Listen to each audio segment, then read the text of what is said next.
What's up? What's up? It's been a minute since I've been on here. I am back like I never left. Um, there's been a slight change in my schedule, and so that's kind of the reason why I've been AWOL. But I am back. I am back, ready to buy some more houses. And so let's go ahead and get started. We've got a bunch of leads that we can call today, and so I am happy to be back here. And I'm going to turn this thing a second. Okay. If you guys cannot hear me, let me know in the comments so that way I can fix that. We are going to go ahead and get started calling sellers, hopefully trying to go ahead and buy something. So let's go ahead and get started. Let's do this. Just so you guys know, I get my leads.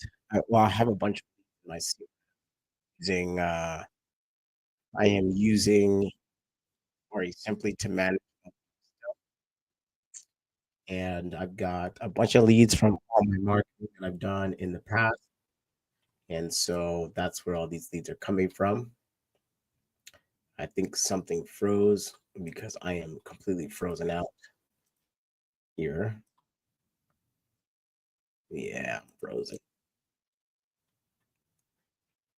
I don't really know what's going on. But we're going to keep on trucking along because I don't want to sit here all day and not get anything done. So we've got a couple of hours. You guys are welcome to join me, hang out tonight. But in the meantime, we are going to go ahead and get started and call some leads. So here we go. Handled.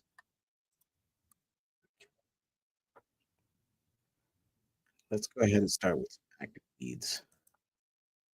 Call. Okay. Every time I go on, I get on a phone call here, see the house. I'm going to show it to you on Zillow so that way you know what we're talking about and you're up to speed. And I hope you guys learn a lot. Ask a bunch of questions, and let's go ahead and get started. Okay, first lead. We are going to be calling. Let's go ahead and call from this count.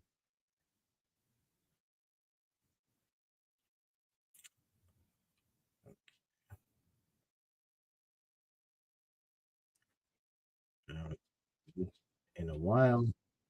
Let's go ahead and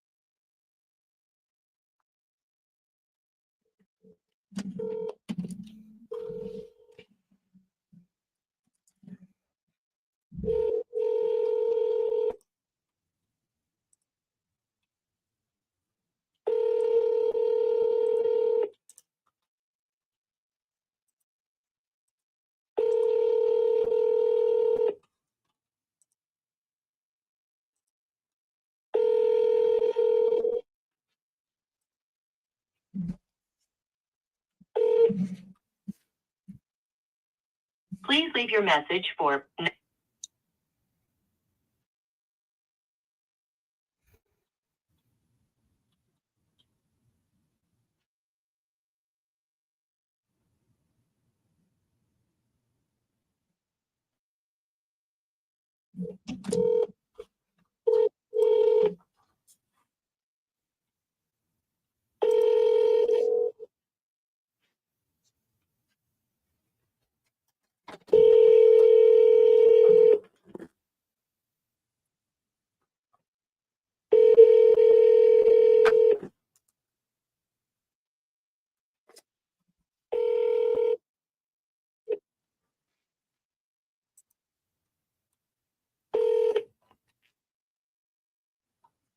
Please leave your message for now. This guy sent me a message. We're moving on to the next one. Every time I call somebody, if they don't answer the first time, just so you guys know, I double dial because I want them to think that it's a bit of an emergency, which it is. I'm calling to make you some money, at least give you some money. So, anyways, on to the next.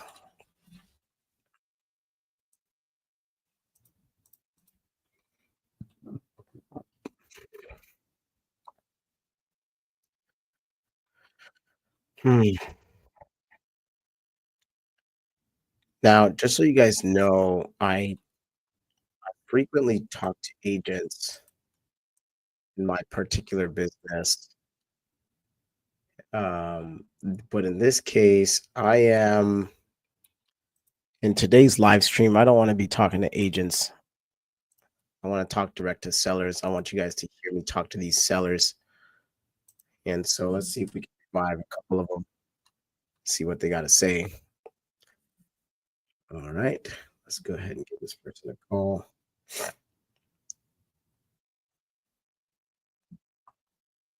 Our next lead comes from Fresno. This lady's name is Hilda. Long story short, she wanted to sell her house. Not sure what happened, but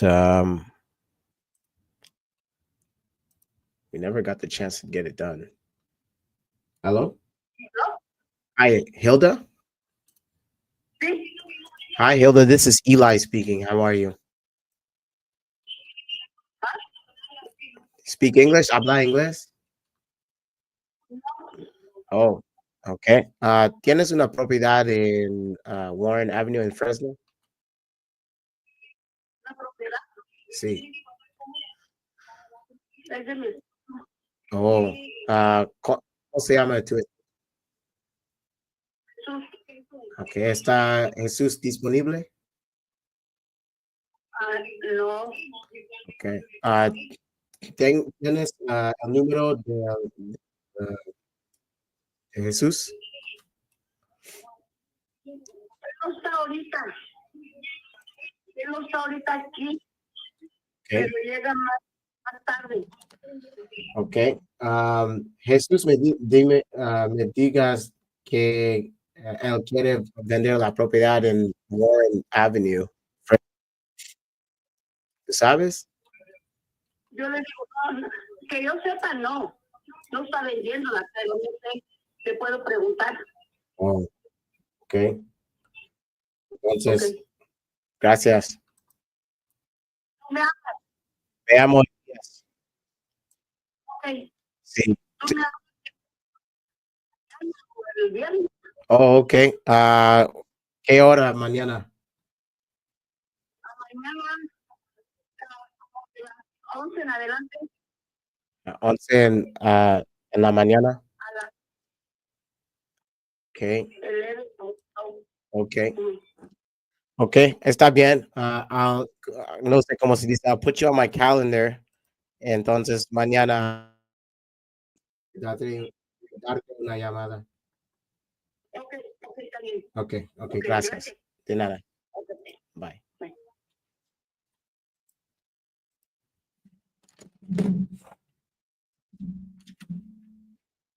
Okay. Appointment for tomorrow in Spanish. That's kind of cool. All right. Appointments. So tomorrow at 11 a.m. Now, right now, I'm not really doing much acquisitions because this is the job. What you're seeing is the job of a lead manager. A lead manager in your business should be booking appointments for you to go ahead and, as a closer, go ahead and close. And so this is what you're seeing right now. But now, if I can get on the phone with somebody who wants to sell, then obviously I'm going to switch hats and I'm going to put the closing hat trying to close the seller. But ultimately, right now, we're just looking for people in CRM that may or may not want to sell. If they want to sell, great, let's talk. If not, then we kind of have to just go on there. So I'm booking the appointment now.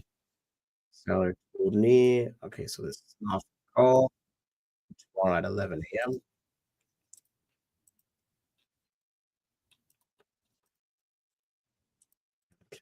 Man, I've really got to learn my Spanish. It's a lot better. Duolingo is it helps. I use it, and so, but it doesn't really teach me all the tenses that I need. Anyway, this appointment has been booked, and the lady told me to speak to Jesus tomorrow at 11 a.m. All right, appointment has been booked. Let's go to the next.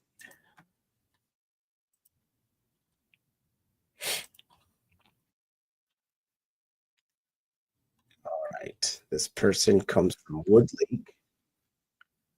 Oh, they listed. Somebody already took this property. Okay, this is a dead lead. Next lead comes from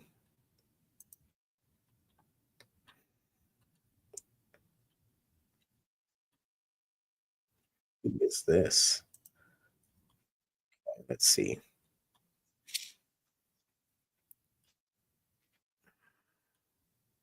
Mm-mm-mm.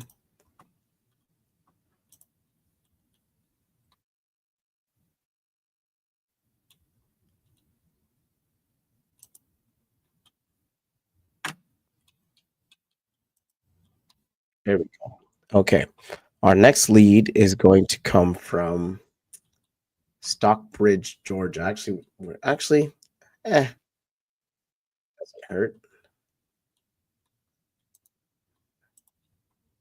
Spoke to Raven 72 days ago, and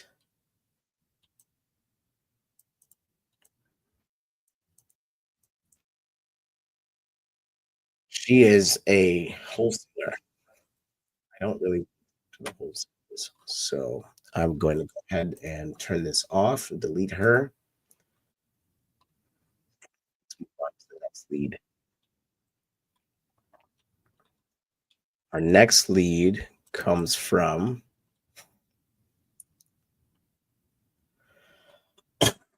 excuse me. Oh, this guy sold. This guy sold. Mm,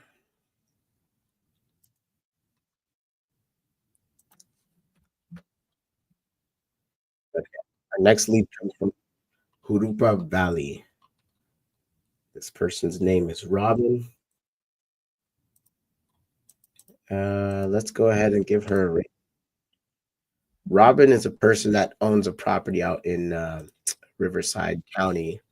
And her story is she has retired and she has this big property just sitting there in dust. And so her plan is, which is not realistic, by the way, her plan is to go ahead and rehab the property and eventually sell it. But I don't think that's a real reality because she's older. So let me show you guys the property right now. So I can see it.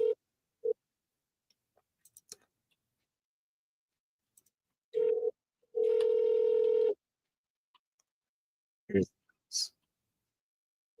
you guys should be able to see it in a minute.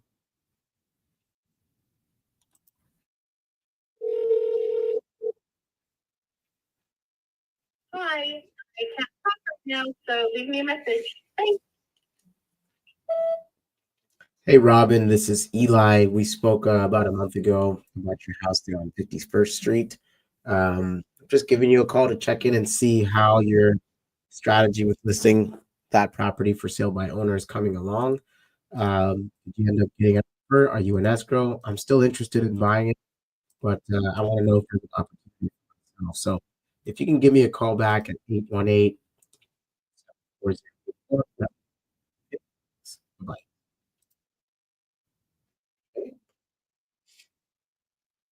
Double dial. Remember, I double dial.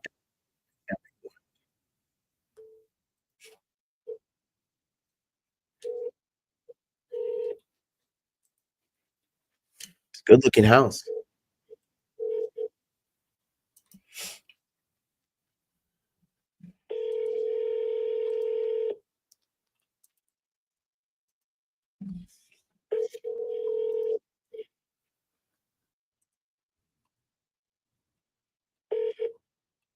Hi, I can't talk right now, so leave me a message.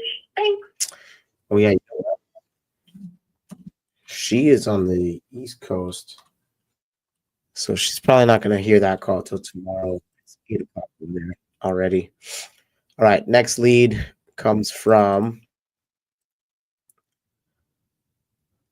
our next lead is going to come from Galt, California. Galt, California. Let's see what happened to this lead. No, they not.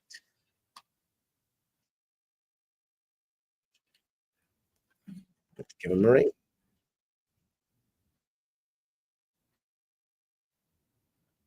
Apparently, this guy did some work to the property. Not really sure.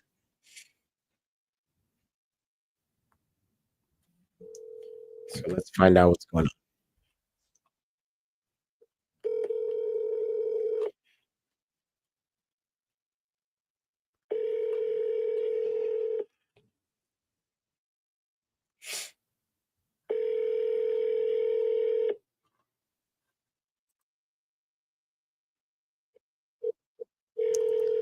By the way, I've got to edit this.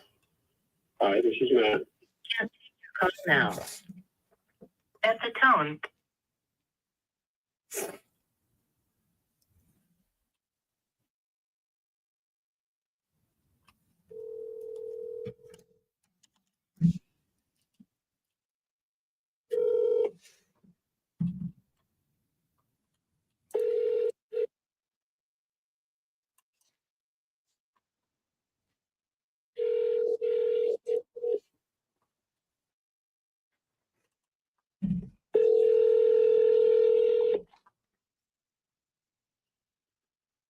Hi, this is Matt. Can't take your call now. At the tone, please record your message. When you've finished recording, simply hang up or press pound for interruptions. Hey, Matt, this is Eli. We spoke back in April about your house on 3rd Street. Not sure if you're still interested in selling it or not, but I was calling to find out. If you are, can you call back at 818-337-4084? I'd love to talk. Let's see what we can do. All right. Again, my name is Eli, and I hope to talk to you soon.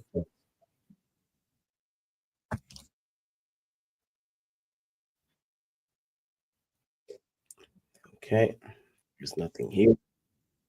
Into the next lead comes from Richmond, California.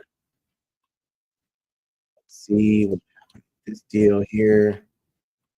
Oh, I remember this guy. Lawrence. So Lawrence is a guy that was in pre-foreclosure. It looks like he now has a sale date posted on his house. Obviously, that's no good for him, but it's an opportunity for me to help him out. I know he needs the help. So let's call him. Let's see what's going on with Mr. Lawrence. By the way, if you guys can't hear this, please let me know so I can fix that.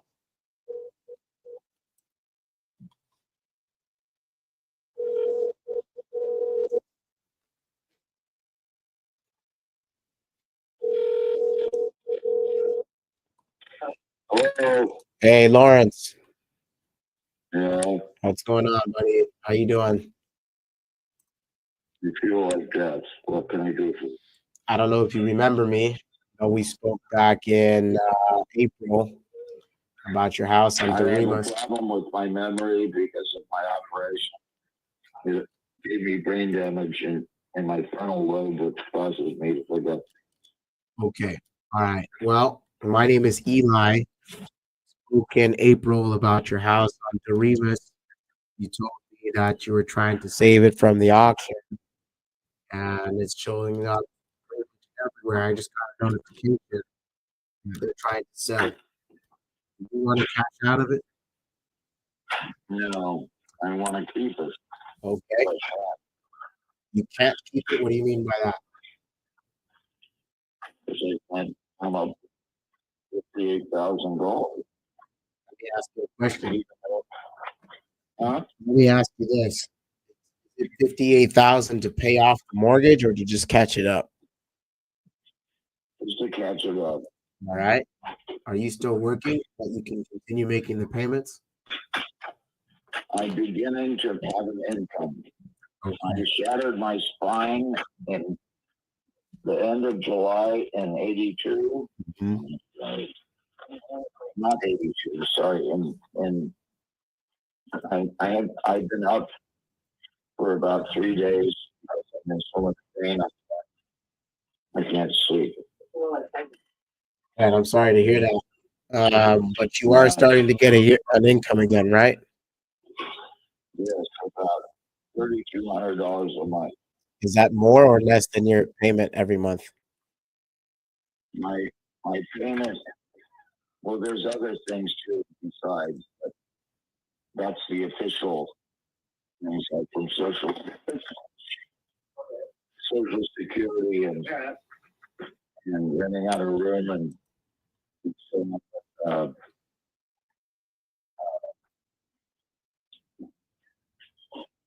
the because I'm fine. I haven't had an income in over 2 years. Right. All right. You have a couple of options in keeping the house. The first option, obviously, is going to be to try and get a loan modification. Have you tried that? Yes. And what did denied me? they denied you? Okay. Your next option would be to do a forbearance. Have you tried that? I don't know what it is.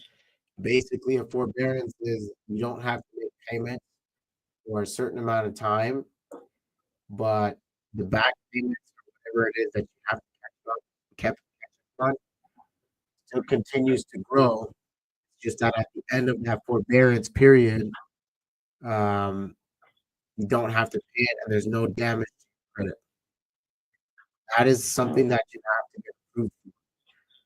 Have you tried that? Through the mortgage company. Correct. You have to call them and ask them about the process of a forbearance Correct. and see if they'll accept it. Correct. The only thing is, though, I'm gonna warn you. Forbearance helps if you're getting income, and so if you're not getting income, which you told me you are, just know that at the end of the forbearance period, everything that you did not pay has to be paid up front. That's how that works. Is that something that you're going to be able to do? How many years do they give you for the forbearance? They don't give you years, they give you a couple of months. Oh, that's special. Just how the banks work. I don't know anything about it. It's worth looking into. The way it works, like I said, a couple of months of like grace period. You don't have to pay everything that you owe, including your continuing payments. It continues to grow. So at the end of the forbearance period, let's call it 3 months from now, those three payments that you missed plus the arrears are all going to become due in 3 months. And if you can't pay that, they're going to push to foreclose. Okay, so the might be 70,000. Yeah, it depends. If you're at 60 now and your payment is $3,000, Yeah. that's gonna increase your amount that you got to bring to the table to put your mortgage back in place. $9,000 in 3 months. Yeah, well, it's a very difficult position because before I got mangled, I was working as a building contractor and I was very successful. Yeah. And so obviously, when I was laid up in the hospital and then in a bed for a year and had to learn how to walk for a year, and then I and I haven't had an income. Unfortunately, the boyfriend of my caregiver who's helping me, unbeknownst to me, when he was here, had stolen a garage door opener when I was at the hospital last Wednesday. He came in and stole everything. All my construction equipment, heavy tools, jackhammers, concrete saws, and valuables, about $200 worth of stuff. Uh-huh. And it was something I was going to sell everything back to normal. Uh-huh. It's all gone. Well, I that can't prove it, so the police don't give a shit. man. I know who it tough. was, Yeah. but I can't prove it. So So, yeah, that is a tough scenario, but something I hate to be the guy that's just gonna be very black and white, but I kind of have to be. Shitty position. Yeah, I don't want to say it like that. Anything you can do that you can like, is there somebody you can call that's gonna have your back that might be carrying a special tool made out of black steel?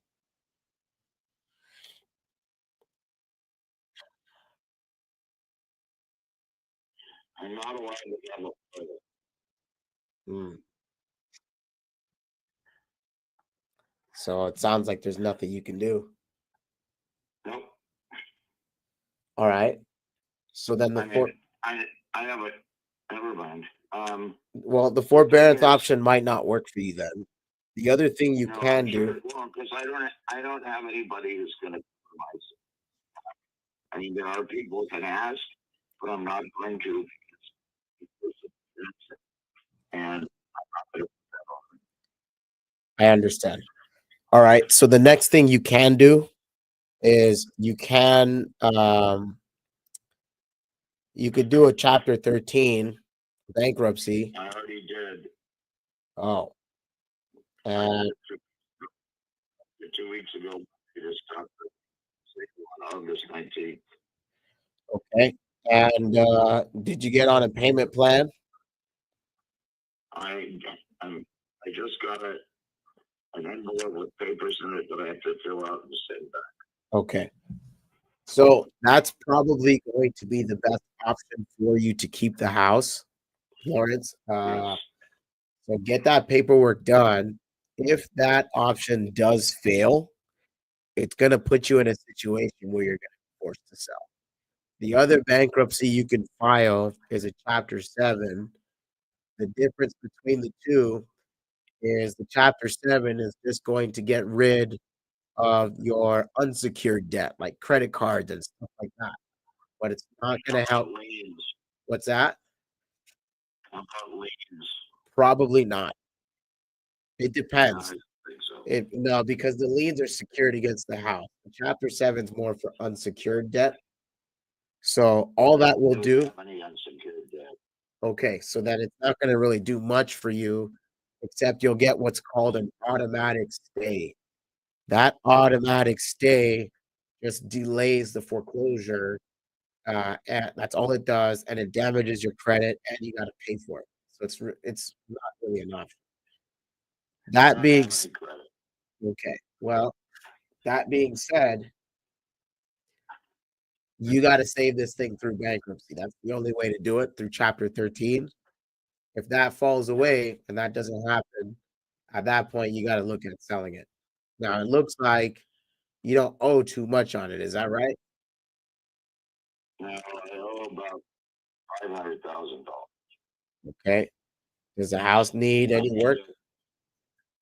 I'm sorry, it's lots. Okay. It's got lots of liens, and I found out from a friend who investigated my house a week I am not. Yeah. And he said, there's 2 open building permits on the house. Oh, really? When did that happen? Because I don't know, just there's 2 open building permits on. And I didn't do it. Interesting. I've been here for 25 years. Interesting. open permits on your house. What for? One is for a bathroom, and I don't remember what the other things were. I see. Okay. I'm sorry, I had brain damage from operation. It had me under general anesthesia for almost 15 hours. Yeah. And it just destroyed my eyesight and gave me brain damage to my frontal lobe, which is my short-term memory. Right. So don't worry. If this stuff is, if all of that stuff is recorded, it'll be easy to pull it up and take a look at it. But nonetheless, ultimately, your best bet right now is going to be try and keep it. So I can give you one of two options at this point. I can stay in touch with you once a month, check back in to make sure you're doing well and you're taken care of. Or I could, and then at the end, if it doesn't work out, then I could be your, fail safe plan B option.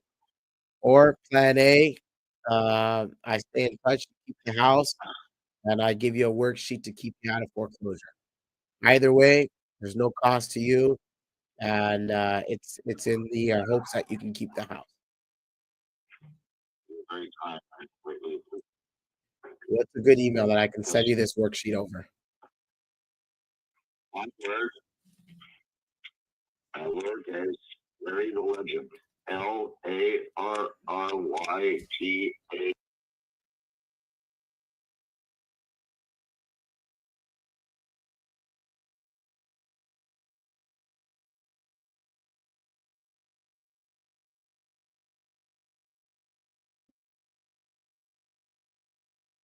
After my house. I understand. I'm going to send you a worksheet with my information on it.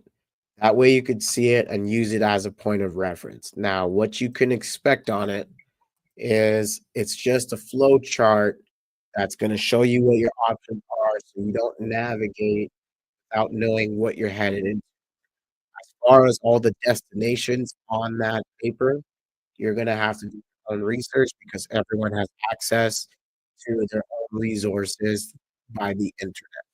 Ultimately, however, You can find anything on the correct, but at least my worksheet's going to give you a starting point of where to look, so that way you're not going in blind. okay. I'm not a smarty for computers and search. That's fine. Yeah, also has my contact information, so if you have any questions, give me a call. I'll walk you through whatever it is that you need help with. Ultimately, like I said, your goal is to keep the house. I'm going to show you how to do that free of charge. If you cannot do that, then as a plan B, I'll buy you out of the house. I'll give you some money. I'll help you out in whatever way makes sense. Okay? Sounds like a All right. Do you have any questions for me, Larry, right now before I wrap up? you send me a hot dog with No, I can't do that. But I will. I'm in so much pain. I gotta have a sense of just Hey, they say laughter is the best medicine. So that's it. that's it. All right. I'm sending you a text.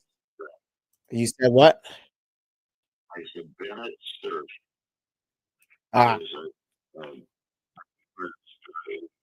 Did lots of things in Reader's Digest. But he was a very humorous man, and he said laughter is the best medicine. yeah. Yeah, he was right about that. Quoted that. He was right about All that. right, so I appreciate it. My pleasure. Send me the email. Yep. And I'll get to work. All right. Sounds good. One more thing. I just tried to text you. It didn't go through. Is this the best number to text you on? Wait. What number did you call me on?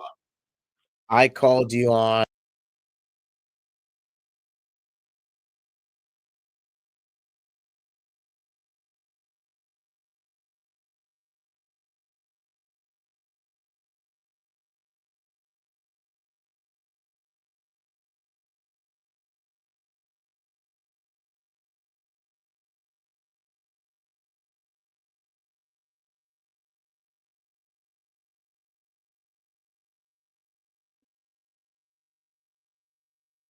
I hear. And you can text on that. Okay. I'm going to send you a text with my name and number so you could put a face to a name, and we will stay in contact about once a month. Okay. I have to tell you something. Yep. Never liked Well, that's a good thing I'm not white.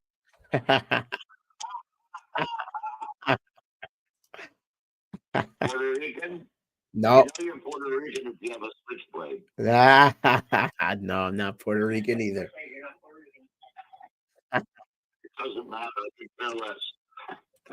You can speak English. I- I've had 2 Lyft drivers today who couldn't say a word to me. I didn't speak Spanish, and they Yeah, well, and they messed up my life. Never mind.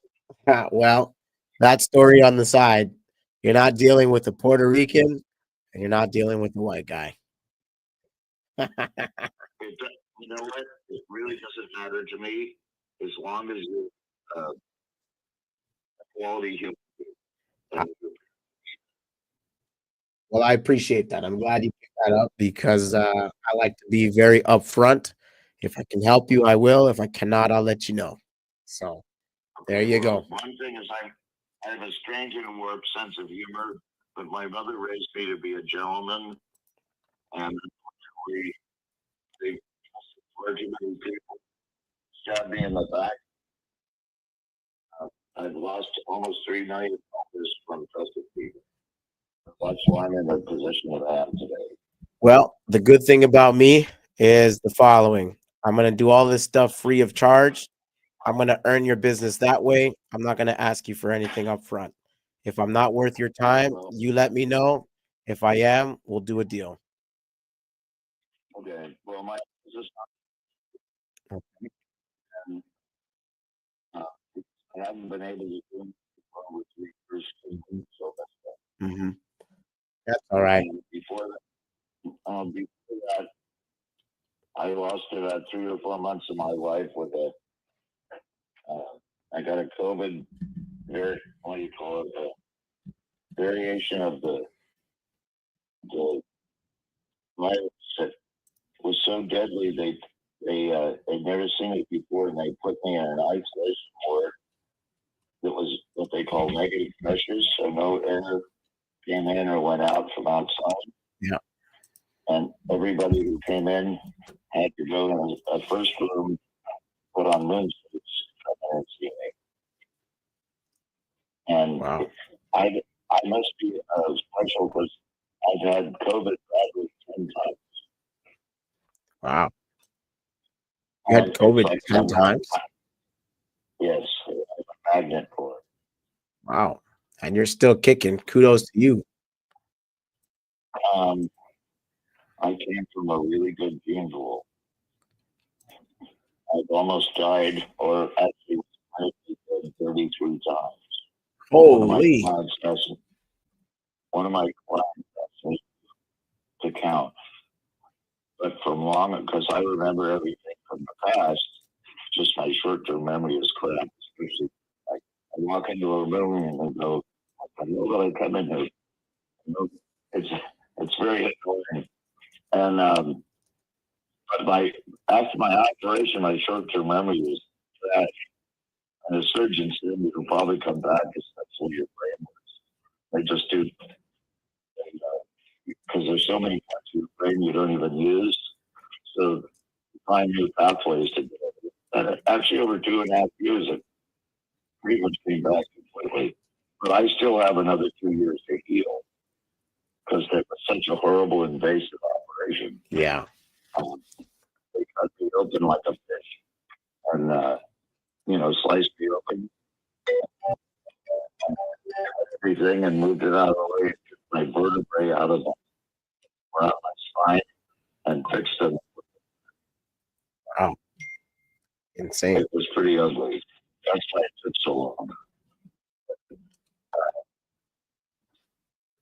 Considering I was not supposed to survive the operation. And then if I did survive the operation, I was going to be a drooling idiot and be paralyzed from the waist down for the rest of my life. And then the drooling idiot part didn't happen. But I was until the second day after I woke up. And I discovered my bladder was full and I really had to go. You know, anything to do it. I was in the neurological local hospital that's supposed to be Howard Johnson. And then I looked around and the nurse was coiled up on a machine about 10 feet away. So I shouted and nobody came. And it turned out there were doctors, nurses.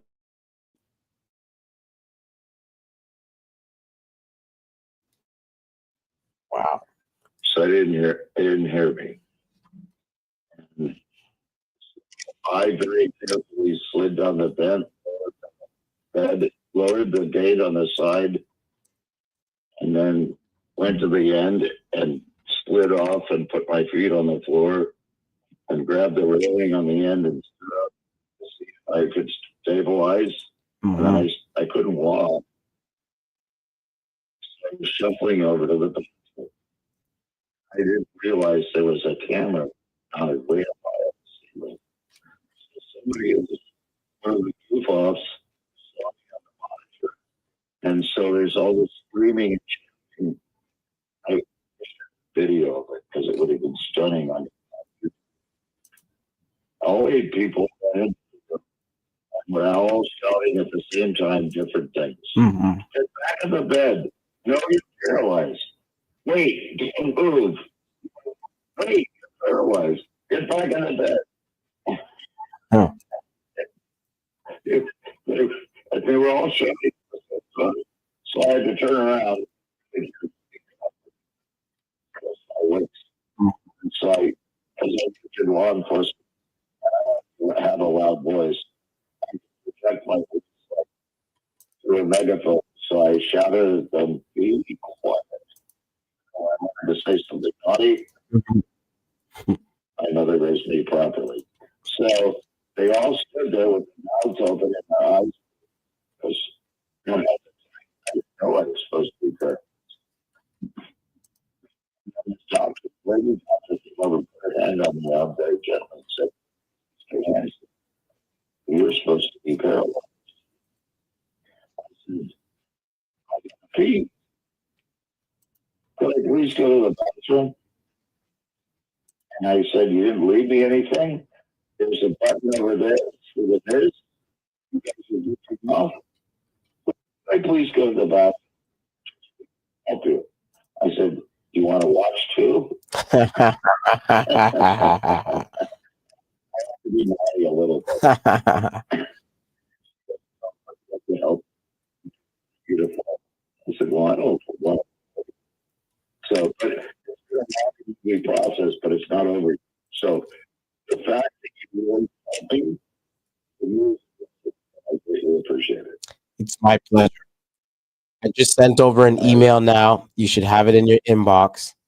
Feel free to go ahead and check it.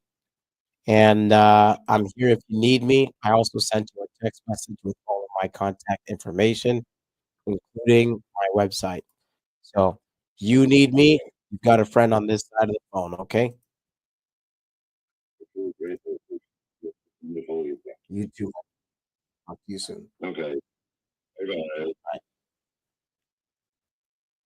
Okay, on to the next lead. Now, I wrote a bunch of notes down. I don't know if you guys saw me or not taking notes, but this guy's in deep in the pickle. He's in foreclosure. He's got a lot of stuff going on health-wise, and he's really stuck. So ultimately, the goal here is to help him by buying his property, because if he does not do anything with it, what's going to end up happening, he's going to lose it. So that's where he's at now. And we are going to move on to the next lead. The next lead comes out of Antioch. This is Northern California. This lady is also in foreclosure pretty deep. So we are going to give her a buzz and find out what's going on with the house. So give me 10 seconds. I'm just going to dial here. Normally, for you guys who don't know, I've got a headset on and I just do a click to call. But if I plug that in, you won't hear the phone call because I don't have the speaker set up. So I have to use my phone to dial. Otherwise, I would just call right out of my CRM. Anyway,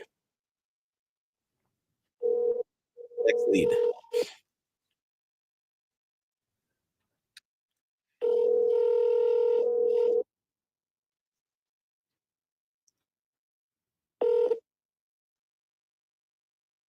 So this lady, Hello, Susie. I missed your call.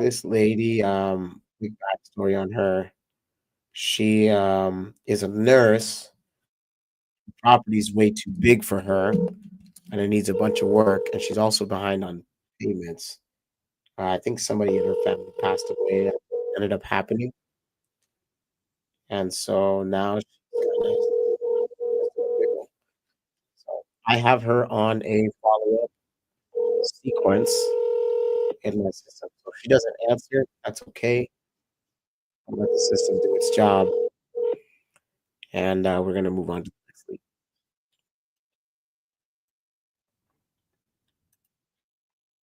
Hello, Susie. I missed your call. Give me a call. I'll return it back. Thanks so much.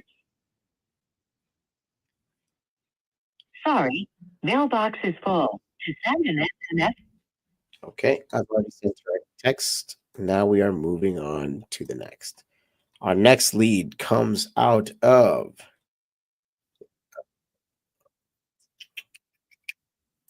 Lake Elsinore, California. Let's see what happened to this house. This guy said he wanted to sell it, and we were supposed to connect. I'm not sure what happened. Let's give him a call. Lake Elsinore. This is a good looking house. I'll show it to you guys in a second so you can see what it looks like. There we go. Please leave your message for 9515817.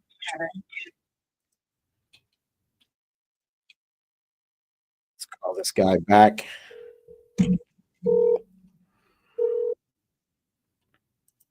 Please leave your message for All 951. right. This guy doesn't want to talk on the phone. I'm just going to go ahead and send him a text. Keep on pushing. So he's been on my follow up list, getting a text every week for the last, 12 weeks. He's about to switch over to another sequence here. This gentleman sold his property on the next lead already. Let's go ahead. We don't need that anymore. He doesn't have any additional properties. So our next lead comes out of San Joaquin. Next lead is out of San Joaquin. And this lady just sold it actually 2 weeks ago. I am late to the party. Actually, you know what? That lead was on the MLS. I made an offer on it, and the agent didn't answer any of my calls, which is kind of annoying. Let's see.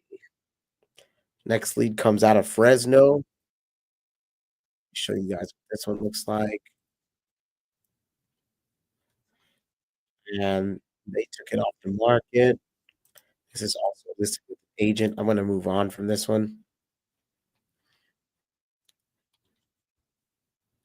This one already sold, I believe. Yes, it did. We were way off on price. So a lot of these leads I'm going through, guys, these are older leads in my CRM. Now, please understand that you just got to make offers in this game. The more offers you make, the more money you ultimately make. But if you're not making offers, you're not going to be making any money. Now, I say that because some of these offers I'm seeing what are some of these listings and deals and whatnot I'm seeing what they listed for. I'm seeing what I offered. For example, this one here, I didn't get this deal. I'll show it to you guys. This one here, I didn't get this under contract at all. It sold for 550. I offered 335 on it, but it is a fixer upper. Um, and my numbers are my numbers. I don't look to get into this strictly wholesale because and the reason why I don't do that is because it really restricts your mindset, right? If your mindset is to just go in and just assign everything, and in my opinion, you're doing yourself a disservice because if something ends up becoming a good flip the house, like right. Now, obviously, if you don't have the resources to do that, then you got to have the wholesale hat on. Does that help you? No, it doesn't hurt. Or does it help? Yeah, it helps. Does it hurt you? Not really, because you're looking for one thing. I happen to be able to flip wholesale. I don't buy any rental. I'm not doing that at all right now. So if you guys have any leads and stuff like that, you send to me. I'm gonna look at it as a flip opportunity. I underwrite everything for that particular reason because that's what I want to do. That's just me. So my recommendation, like I said, is don't just look at everything as a wholesale. Obviously, wholesale pricing is the best pricing because it allows you for multiple exit strategies out of a deal or the best way to monetize the contract. But I don't look at everything as wholesale only because if I do that, then I'm doing myself a disservice. I pay for these leads, and so I want to make sure that if I'm paying for these leads, that they are actually going to be opportunities that are closable. If that makes sense. All right, so let's continue going down the list. We're going to keep calling some leads here after my little blurb. I'm going to call Yvonne. Yvonne is a lady here in Bakersfield, where I'm at. And long story short, her husband just passed away. She's got some units that my buddy wants to buy. So I'm gonna buy this I'm gonna make an offer here for the purpose of retrading the deal. So I can make a quick little look and move on. So let's see. I'm gonna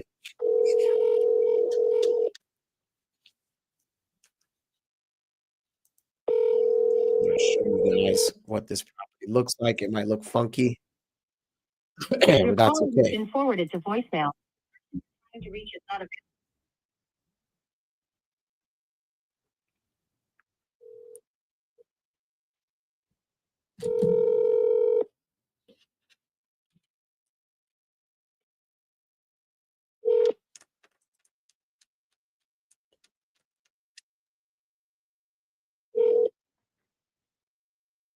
Your call has been forwarded to voicemail. The person you're trying to reach is not available. At the tone, please record your message. When you have finished recording, you may hang up. Okay. Normally I leave a message. For some reason the call just dropped. So I'm gonna call her one more time. And we're gonna try this again. After this, I'm gonna grab some water.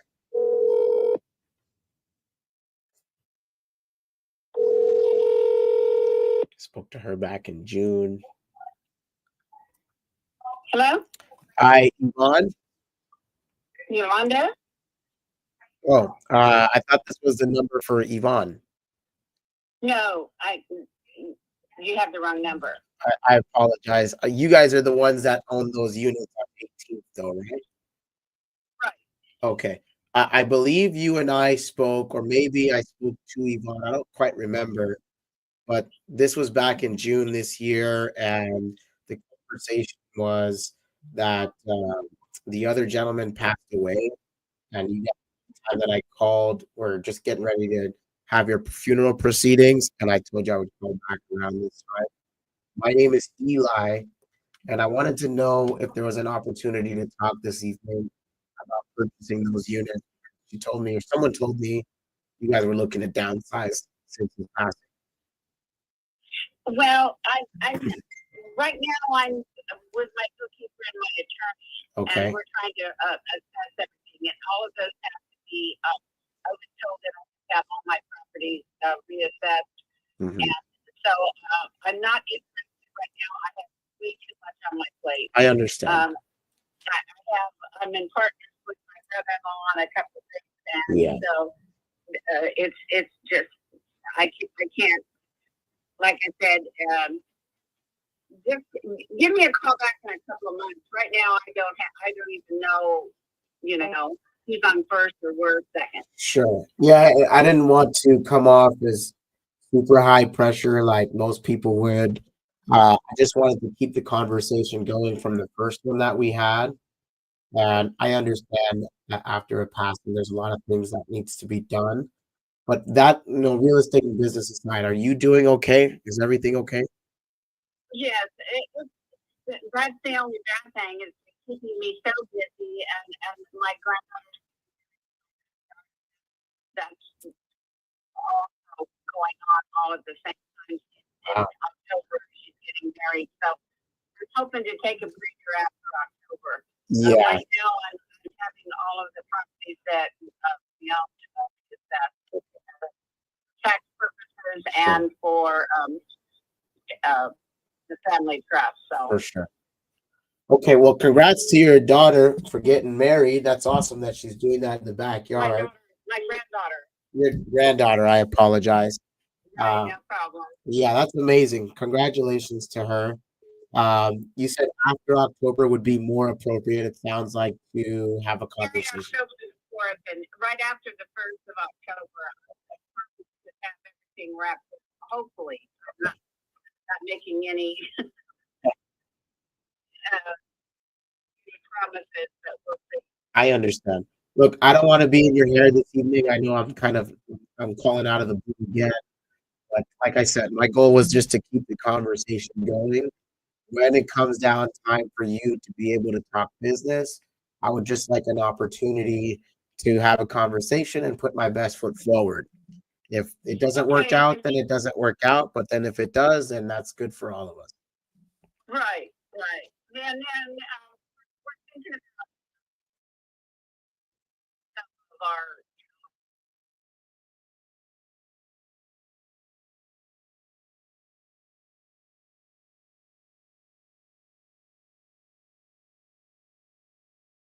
So For sure. yeah. So maybe a call back in October because, like I said, right now I every moment I have is getting my backyard ready. I understand. Okay. Is there anything that could be useful to you that you might need that I can help you with free of charge? This is a one-time offer. Take it or leave it. No, I'm good. Thank you. I've got people already lined up and they're already working on a bunch of stuff. That's So okay.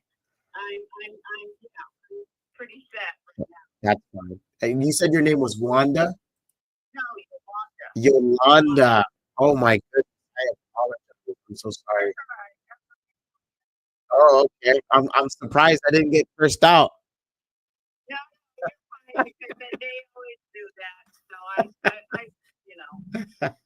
I'm just I work for the sheriff's department and they just call me Yo. all right. I'm gonna call you Yo from now on. Yeah, that was Actually, I'm not a sheriff, so I don't know if I'll blend in. So if I call you Yo Yo, how about that? Yo Yo. what it was called when I was a kid. Oh well, I think I'm gonna revive that so you still feel your youthful energy. Okay. All right, Yolanda, it was a pleasure talking to you.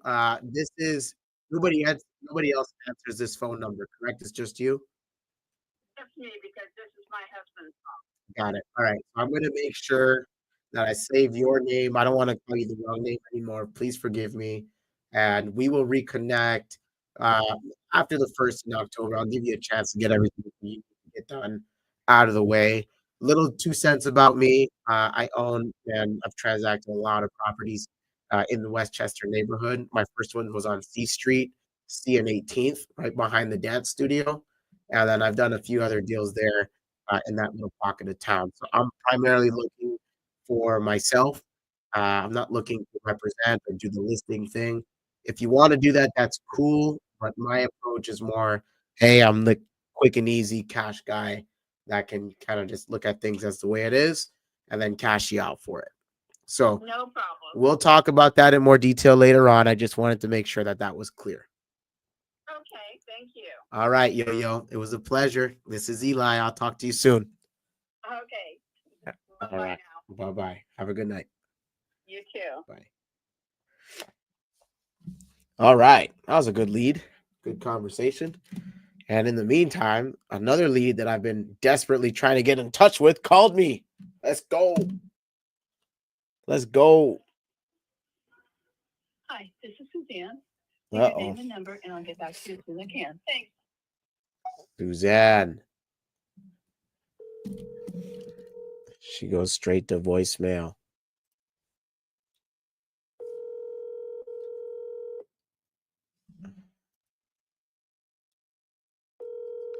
She finally called me.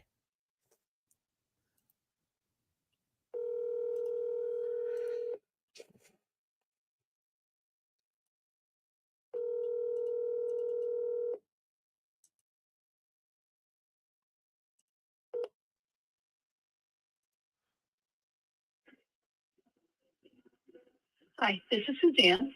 Leave your name and number, and I'll get back to you as soon as I can. Thanks.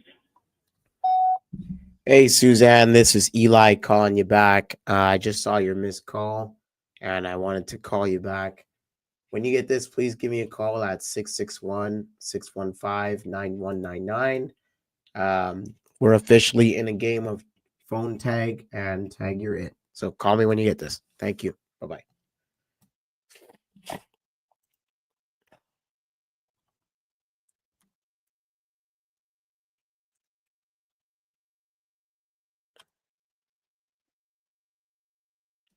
Okay.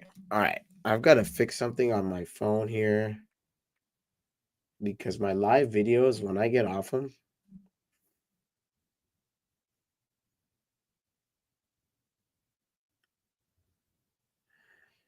uh-huh.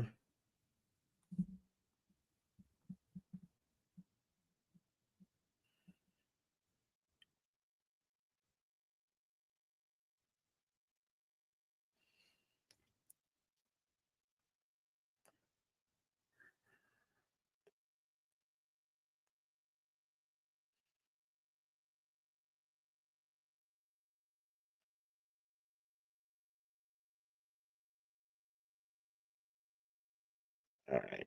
Hang on. What I'm trying to do here is I am trying to get my Instagram stories or my lives, I'm sorry, to archive.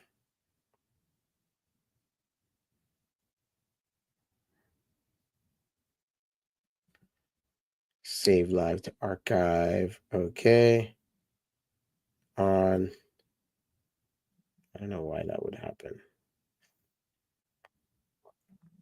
Okay. Done. Okay. All right. Let's get back to it. We're an hour in. So far, we haven't made an offer on anything to offer on. I am not calling PPL leads or anything like that. Actually, let's call some. I haven't talked to any of these Zolo leads in a minute. Let's do some. Copy. I got to restart my live stream on Insta. I'm going to restart this right now. Excuse me. Ooh. All right, let's go back to live. Guys, give me 1 second. I'm about to have an allergy attack. I can feel it coming on. Hang on.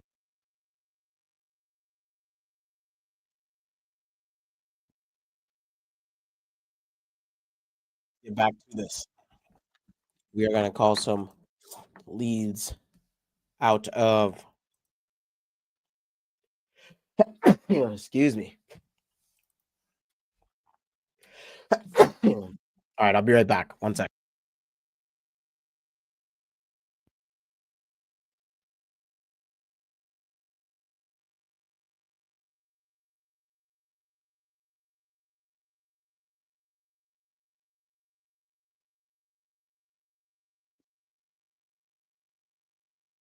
Yes. Hello, this is Eli speaking. Hi, Eli. This is Suzanne Barley. You called me earlier. Oh, hey, Suzanne, how are you? I'm good. Listen, I have another house, but they're going to be wanting to get rid of it pretty soon. Uh-huh. So I want to text you that address, you the woman's number. Sure. Okay. Yeah. So house on Cartagena is almost due. So I can hardly wait because I'm not a happy person about that house. So Can I ask you a question real quick? sure. Mm-hmm. So, I like I said in the email in the voicemail there, I'm a neighbor. I do happen to buy houses. I don't buy a crazy amount. I'm a big time guy from down the way. But I did notice it. I did notice the people that were in there. They looks like they have gone out. Did you already sell that house, or what's Yeah. the story with it? The squatters, yeah. The squatters. In the house. You know, Okay. Did you already sell it though? I Did you guys already close an escrow? Yeah, we're closing. Yeah, we're in the process of doing that. I Yeah. gotcha. Yeah. Okay. But this other one, a really nice area in Rosale, Uh-huh. yeah, they messed it up. They trashed Uh-huh. really houses that you're in. Not me, but that's some people just do. I don't understand why they do that. It's so crazy. It's not their stuff, you know. I mean, I don't- if the script was flipped, they wouldn't like it. Right, but she was in this house. It is her stuff, and she still. I'm sorry. And I'm not Martha Stewart. I am not Martha Stewart. My house doesn't look like that. So Yeah. I'm gonna text this information to you because you might want to contact her because I think her mother's gonna want to sell. Okay. Okay. Can I one more? I don't know if I'm being too forward, so forgive me if I am. What did you end up selling Cartagena for? That hasn't quite, well, not quite, but Would you allow me to give you an offer on it? When the squatter, I did see inside, and I was able. Yeah, I did see it. It's a good house. It needs a bit of work, but I'm okay with that. Is it too forward to give you a number that I would pay at least to have that conversation? That's the deal. Okay, conversation. Would you take anywhere in the ballpark of like 270, 299, somewhere in there? Okay, but what you have to understand is, okay, that's very nice. I'm not saying something. PG turned off. Okay. There's $27 fee. Okay. That's big. It's Okay. big. Then the electric panel has been messed with, Mm-hmm. and that has to be done by a professional electrician. Mm-hmm. Okay. And then I don't think the air conditioner and the compressor is. They say it's warm, but I have no way of knowing that. So that's a problem. And then I think the pool.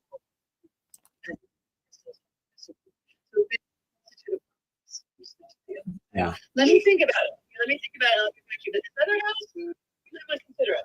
Should I text you over my information so that way we have okay.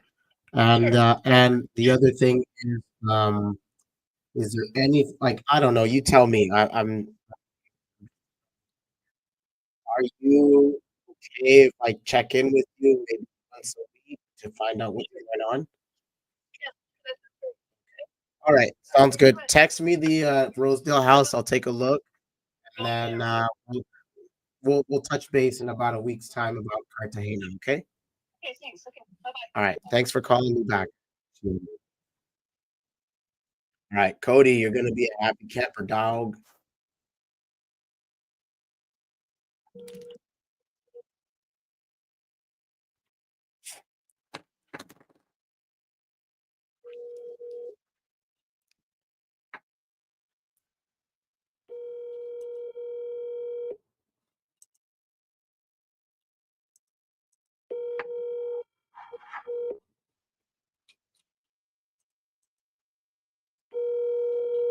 Your call has been forwarded to voicemail. The person you're trying to reach is not available. At the tone, please record your message. When you have finished recording, you may hang up.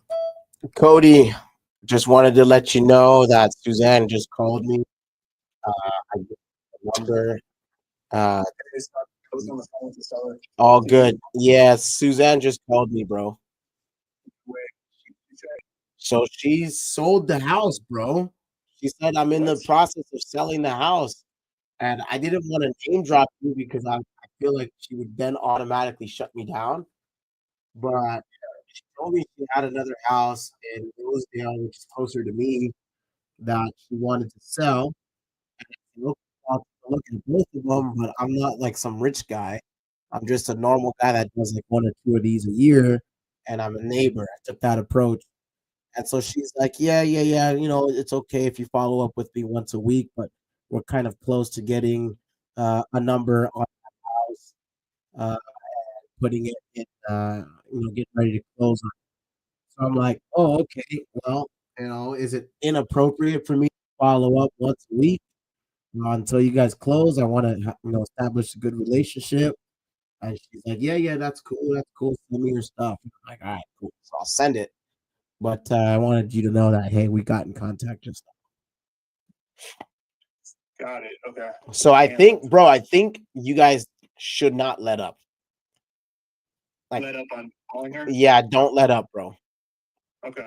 Don't let up, because I think when she said that, hey, I'm working with somebody, awesome, right? And so to me, she's like, yeah, well, I don't know when it's going to happen. We're close, but I'm not ready yet, and whatever her story was.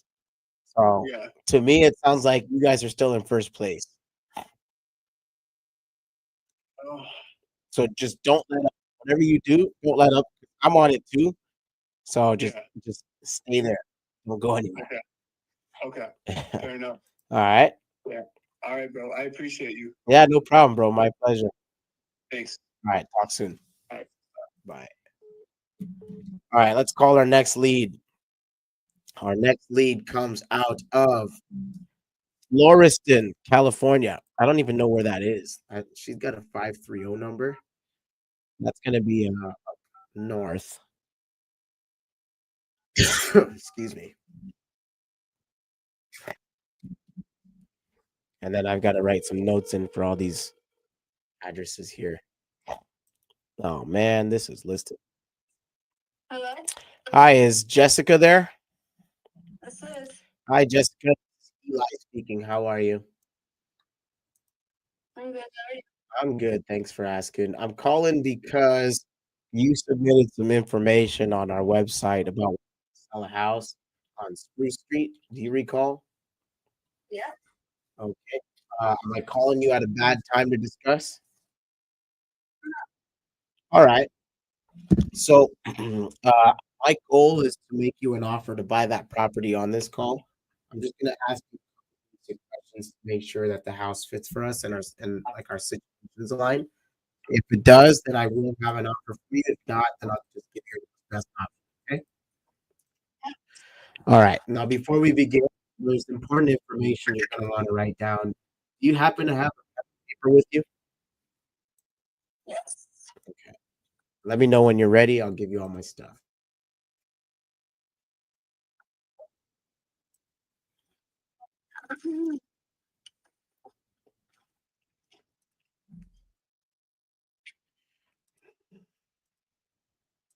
What company are you with? Best home offer. Okay. Go ahead. All right. So my name, I go by Eli, the house guy. It's the easiest way to remember me. My direct line is actually, this is my cell phone I'm calling on. So that's 615 9199. All right. We're based out of Bakersfield. Oh, here in California. Yep. Sure am. And if you wanted to That's ever, a weird area. well, it's got its pros and cons, but I'll definitely say it's another, especially this last week. We haven't had a day under 105 degrees, so Yeah. There you go. Yeah, so that's who I am. That's where I'm from. Name of our company, you got that. And then if you ever need a reference back to our website, it's going to be a different one than the one that you found, but it's going to be besthomeoffer.today. www.besthomeoffer.today. Okay. Okay. Now, concerning the house here, are you the only decision maker responsible for changes and decisions to the house, or is there anyone else that is involved? No, just me. Okay. All right. I've been looking up the house on the computer. It looks like a really nice house. Looks like it's in good Gorgeous. condition. Why sell it? Because I want to move to Reno. I want out of California. Hmm. Is it a political issue? No, just the taxes and my daughter just graduated high school and it's just me. I don't need this big ass house. Yeah. Because it has downstairs, it has an apartment. Mm-hmm. It's a full apartment, bedroom, living room, kitchen, full bathroom, private entrance. Mm-hmm. So it does really well. Like if you do a long-term rental upstairs and downstairs, you have 2 units. Hmm. The HOA here, there's no, you don't have to have any permits or short-term rental permits or anything. So that begs the question: why not just turn it into a short-term rental, make some money off of it, and have a property manager manage it for you? That's what I do for a living. Interesting. Oh, I don't want the house payment. I want to rent. I just want out. yeah. What do you owe on it? I think I owe I bought it for $640. I put $225 down. I've had it for 4 years. Okay. You're gonna I would be. have to look. I don't know exactly. Do you have a ballpark idea? Probably around. I'm guessing probably around 4. Okay. No, it's gonna be less than that because I put 25 down. Right. And you bought it for how much? $640. 640 minus 225 is about 450. Yeah. More or less. Okay. All right. And then you've owned it for what, 5 years, 4 years? This is my 4th year. 4 years. Okay. So you're probably gonna be around 400 grand more or less of what you owe. Um, I'm looking at the form here that you filled out. It says something about a financial hardship. What would that? It's not a financial hardship. My mortgage is high. I don't want to. I just want to rent and not have the taxes and the mortgage and all that shit. Yeah, for sure. I get it. I've spoken to a lot of people in your position, especially those wanting to leave California because payments and taxes and all kinds of stuff is just way too high. And so, well, a lot of times, like one guy I helped this year, actually, he moved to Oklahoma for that reason, and we helped him out with his moving expenses. We shipped his dogs. He had 12 of them. What? Yeah. He had 12 dogs and 4 cats. His wife had Alzheimer's. We helped him find a house in Oklahoma. We gave him 75% of his proceeds up front. We used those proceeds to help him buy his other house. We negotiated the other house, bought his plane ticket, and shipped all of his belongings all over to Oklahoma from there. So we can help. You're talking to the right guy. Okay. Now, how much are you looking to get for this?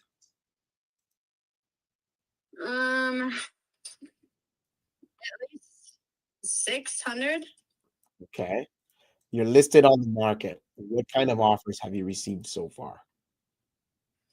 I haven't received any.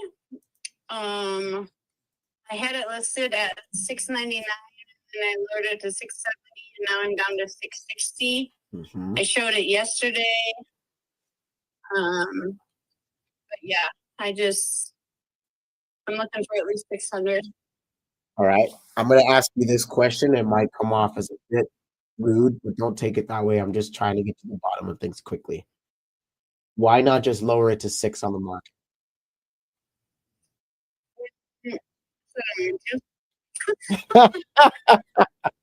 Hey, that's a fair answer. I'm not mad at that. Okay. Now, when you started lowering your price, is that kind of when activity on the listing is supposed to pick up a little bit? A little bit. It's just out here right now. I work in real estate too. Sure. And everything is just kind of sitting Yeah. out here. Mm-hmm. So, I want to get rid of it. I want it out, but 600 would probably be the lowest I would go. Okay. If somebody made an offer. Okay. Now you mentioned that you were renting it out, or that you're in that business.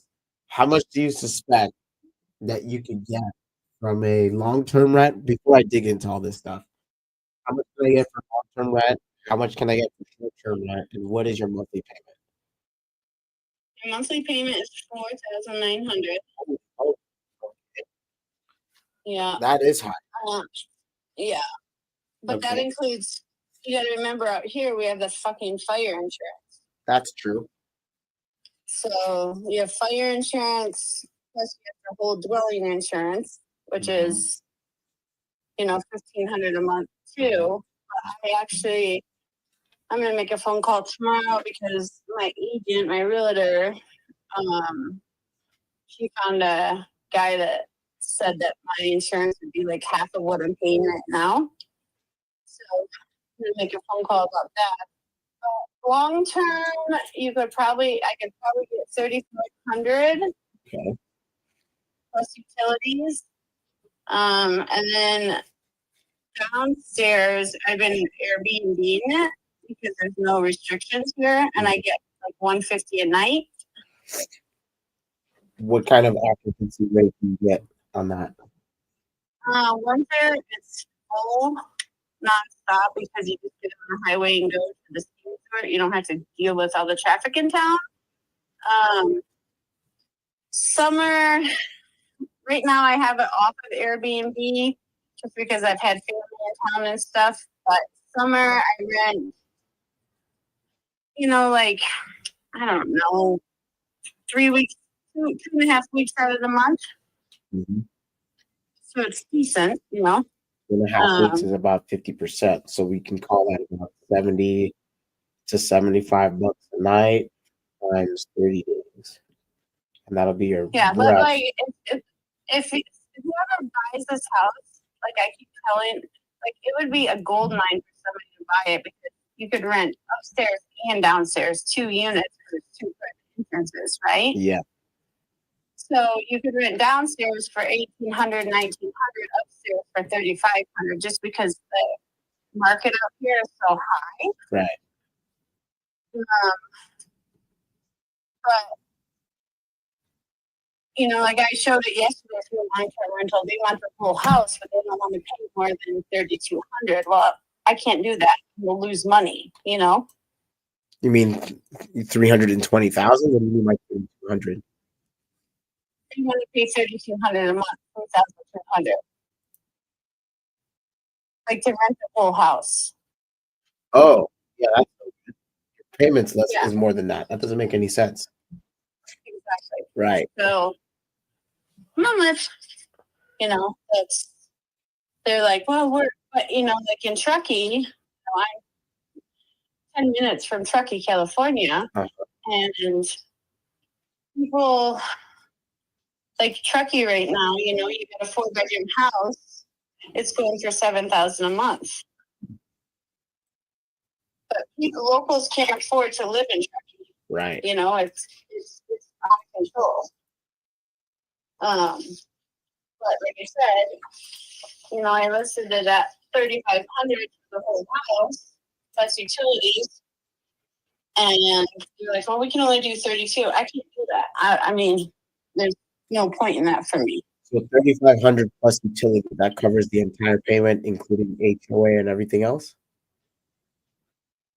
Well, I could still probably pay 900 out of my pocket, but it would be, you know, give or take. It, I'd come out ahead in the long run, if that makes sense. I don't really see how you would do that unless you had some crazy working on the back end. But this is how I look at it, just based on these numbers so far. Okay. I would not be able to qualify. So there's two different kinds. There's generally three different kinds of loans that exist. You've got your typical hard money loan, which they charge 10% on the financing, which is very expensive, no good. The next loan is what's called a DSCR loan. A DSCR loan is for properties that you're going to buy as investments that you're not going to live in. Those rates are around 7%. At 7%, my payment is going to be higher than it's going to be around yours before HOA insurance. So that won't be any good because I can't cash flow positive on that. Right. Yeah. And then the third loan that exists is going to be your traditional, family loan for a retail buyer to come in and move in the house. That's not what I'm looking to do. If anything, this house is going to be an investment property for me. And I like the idea of the Airbnb method because it's a good business for your location. Okay, that's probably highest. So knowing that your property, Yeah, and go ahead. the HOA here is $180 a month, Uh-huh. and that includes water, and that includes snow removal. So you don't Nice. pay for water, Nice. and you don't pay for snow removal.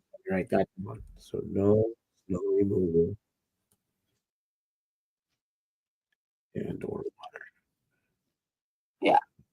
From the age. Okay. Yeah, and they just put in. They're still finishing it, but like since 1998, they were on a boiling effect water because it came from a natural spring out of the mountain. Uh-huh. But they put in, well, they're still doing it right now. It's not finished, but a $6.7 billion new water system. We got like our own water tank now, Mm-hmm.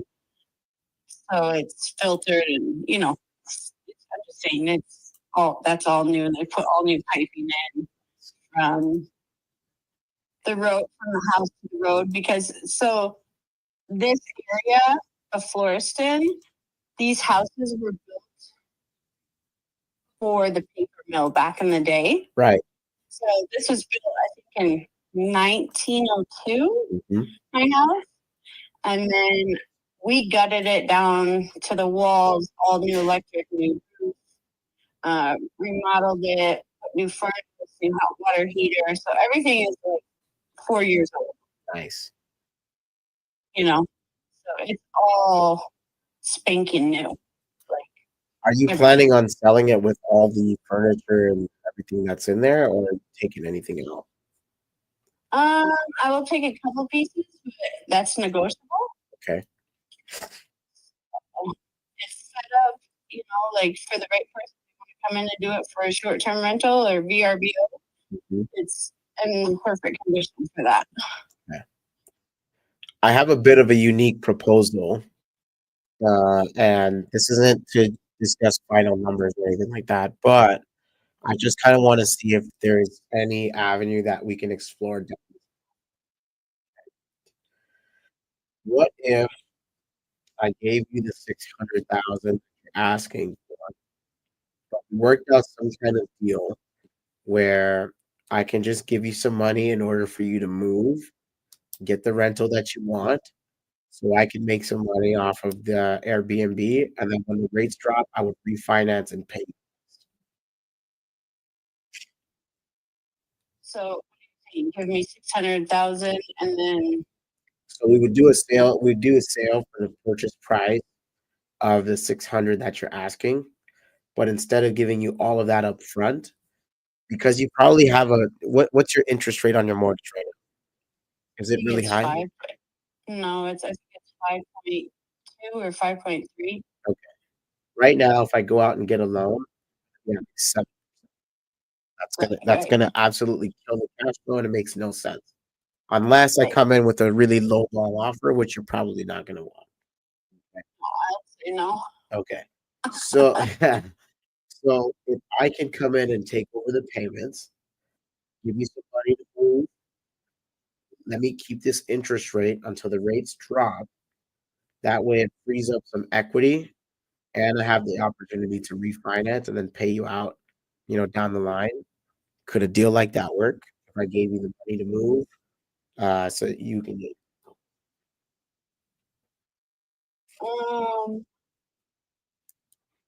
Yeah, let me think about it. Can you email me details?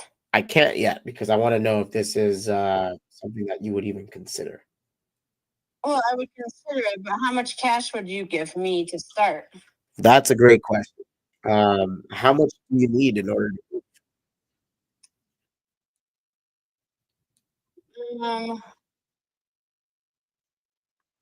I don't know. I have to think about it. Okay, so you're going to Reno from First, and how far is that? 15 minutes. Okay, that's nothing. Yeah, and that's the other thing too. Like this house, like I said, whoever buys this house, like if you did like the fish finders thing, because it's traveling nurses, I know what it because is. you're 15 minutes from Renown Hospital, Mhm. 20 minutes, or you're 15 minutes from the Tucky Hospital. Like I used to do the furnace finders downstairs, Yeah. and they come in for a month and they bank, and then they leave. But then I just quit doing that because I had somebody in here for 6 months and I had somebody in here for a year, and then, anyways, now it's I've been keeping it kind of empty just because if I show the property, it's just easier that way, like without being there. Mm-hmm. And then the other cool thing about this location is it's where the Caltrans sits. So this is their hub, this exit. So like when the highway's closed, you can get on or off no matter what. Nice. Okay. So, that makes that's a huge deal for people, especially if they're even text me when you get there. Even if they're, out here to go skiing, but the highway's closed, you can always get on or off. Gotcha. Yeah. So then we're not talking about very much here. What kind of place are you trying to rent in Reno? A small apartment or a house? Like, what are you looking for? I looked at a couple houses. I looked at a couple townhomes. Okay. So, but like for like a 3-bedroom, you're looking at $2,700 a month. Okay. An apartment, a 2-bedroom apartment is like $2,000. It just, it depends. Like Reno's blowing up too right now, so it's like everything is expensive no matter where you go. Let me ask you this.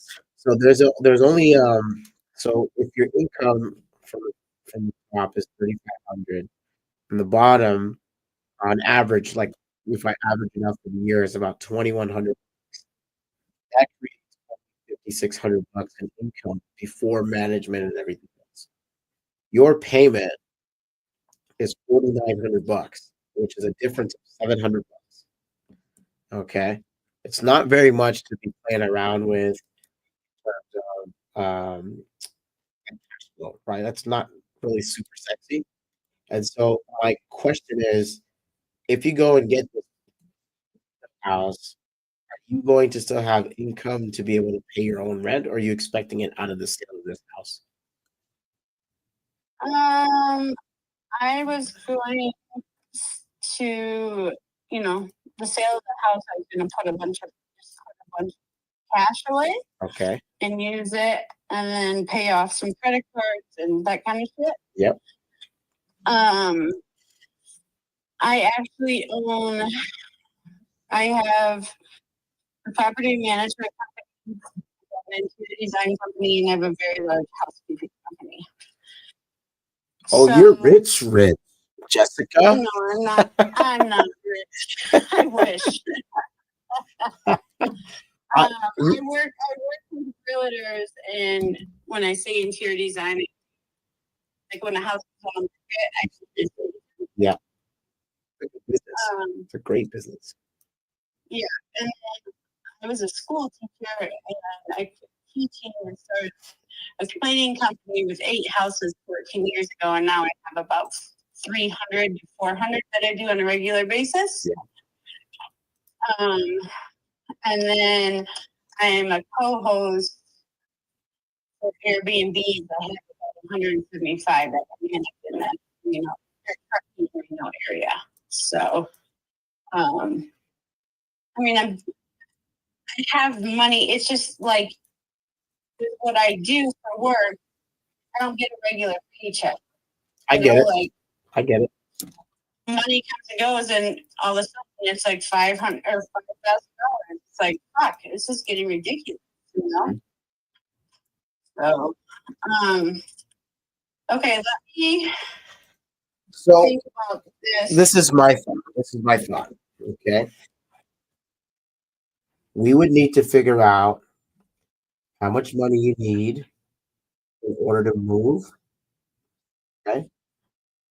Other thing is we would have to figure out how long you're willing to carry talking about here.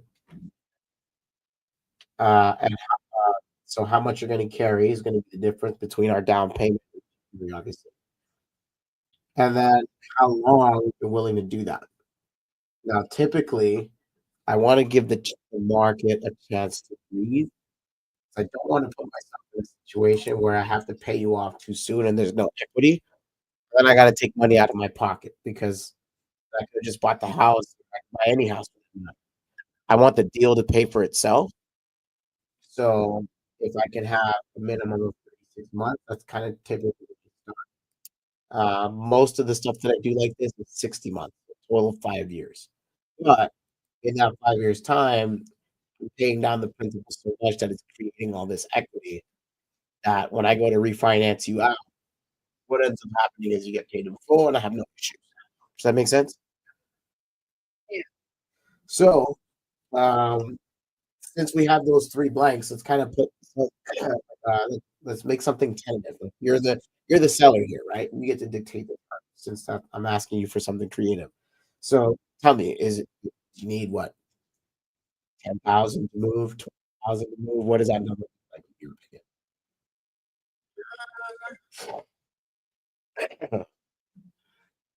I'd probably say a little more than that. Just, just because I want to pay some shit off too, Throw a number at me. I'm not gonna just hang up on you, I promise. I don't know. I would probably need at least like 60, 70 grand, like just so I can get established and back on my own feet. Sure. Mhm. All right, so we're in 60 grand down. All right. That means if you sell for 100, that means you carry 540. Okay. That oh uh, you owe around 415. Just going by what I see online. So you're actually carrying 540 minus. So I would still carry the loan and you would just how it works. Yeah, so the loan would stay in your name, correct? And then I would be making the mortgage payment. But the reason why I would ask you to do that is because that loan still belongs to you. Uh, I'm giving you $60,000 like out of my pocket to pick up the mortgage. So that what happens is the fair trade-off becomes I get the title and the loan stays in your name, but I'm still trading you $60,000 cash for this title in order to keep your rate. Okay. So Can I, is there any way you could do like a call where my dad is on it sure. with me? Yeah, for sure. We could do it now if you want. I got nothing but time. No, he's 3 hours ahead. He Okay. lives in Michigan, so it's 9:30. Yeah, that's not gonna work. No, that's not gonna work. Let me Let me send him a text in the morning, Okay. and then I will call you tomorrow. I'm free. I'm free between the hours of about 10:30 and 2. So I mostly work from home because I have a 1-year-old and she goes down for a nap between 10:30 and 11. So if she goes at 10:30, I've got till about 1:30. If she goes at 11:30, I got about 2. I got till 2:30. Then I come to the office at like 4 o'clock, and I stay here till about 8. And so that's kind of what we schedule. Because I have so let me. I'll shoot. Can I text this number? Yeah, this is myself. Okay, so I will text you or call you tomorrow, and then get on a phone call with my dad. Just because this is all, I don't know all this shit. I get you. So, And I don't want to. I don't want to jump the gun or anything like that. I just this is just an idea. You know what I mean? Yeah, no, but everybody's like, oh, you have these investors come in, they're gonna fuck you over. You know, like it's just everybody's. You know, I really hate that. You know why? Because at the end of the day, yeah, we're here to come and make some money, but like ultimately, here's the way I see it. If I'm gonna be doing a deal with you, I want to be able to know that I'm gonna get a good review from you because I treat you good, and then I can put it out in the world or in public or on Google. Did good business with me, and if I do good business with you, then your review is gonna turn into the next deal for me. Does that make sense? So, like, getting screwed over, like, that's such a like, I get that people do that, but that's so whack, you know what I mean? That's terrible. So that's not my style at all, that's my point, like, I wanna make sure that you win, I win, we all win, I get to make a couple bucks, and you get what you that's Yeah, yeah, so, yeah. alright, So, so go ahead. and two, if you did it with Airbnb, I can do the cleaning, be the co-host and manager. You know, Heck yeah, you're only 15 minutes away. that's. I mean, I am 15 minutes from Truckee. I'm in Truckee every day. Mhm, You know, I mean, I flip like on a Sunday. yeah, I'll do 122 cleans. You know what I mean? Like company, I have 20 employees. Like today we did 13 houses, you know, on a freaking Monday wow, or on a Tuesday. So yeah, I mean, I've been doing this for 14 years. You know, I've been a manager of a lot of big corporations, yeah, short-term rental companies. yeah. I don't know if you've heard of like Vacasa or I was gonna say Bacasa, I know them well. Yeah, so I was the company manager, Mhm, GM for a long time. And they never listened to me. I left, started my own company, and probably about 20% of my houses are all the houses that I've had for over 14 years. wow, Yeah, so it kind of says a lot about what I do, you know? yeah, So, and a lot of my employees, because when I started with Picasa, I was the housekeeping manager, and then they moved me to a local operating manager, and then I got the GM position. So a lot of my employees left Picasa, but you know, you have to sign the contract that you can't reach out and hire, you know, people until you have to be 2 years or whatever. yeah. And then they all quit and said, hey, can we come work for you? And I'm like, absolutely. I trained you. So, yeah.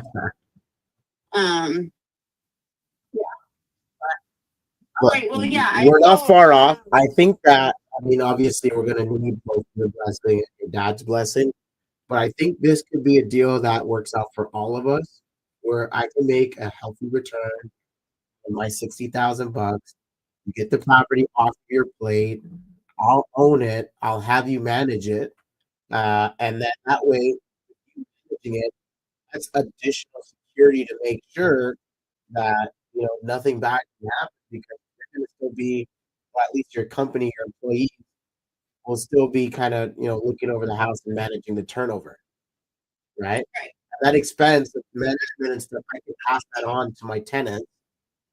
So that way it's not coming out of my pocket. So now the property pays for everything by itself and everybody wins. Yeah. So I don't think we're far off from something. If you're open to something creative like that, that could work. I'd be down to do this kind of deal. So Well, I will call you tomorrow. okay. You'll overnight it. Well, what is On your what is your dad's name? Todd. Todd. Okay, that works. Yeah. Cool. All right. That could work. And then what would you need from me? I'm gonna send you a text message with your business card and such, but is there anything else you need from me right now? Just so that way I can be prepared for tomorrow's call. No, I have your info. I'm good. Okay. Cool. All right, sounds Alright. good. Do you have any questions before we hang up? No. All right, sweet. So let's pencil tomorrow 11:30 a.m. For time. I'll make sure to be free and I'll get my daughter to sleep before that time so we have a clean phone call. She will hijack that call, I promise you.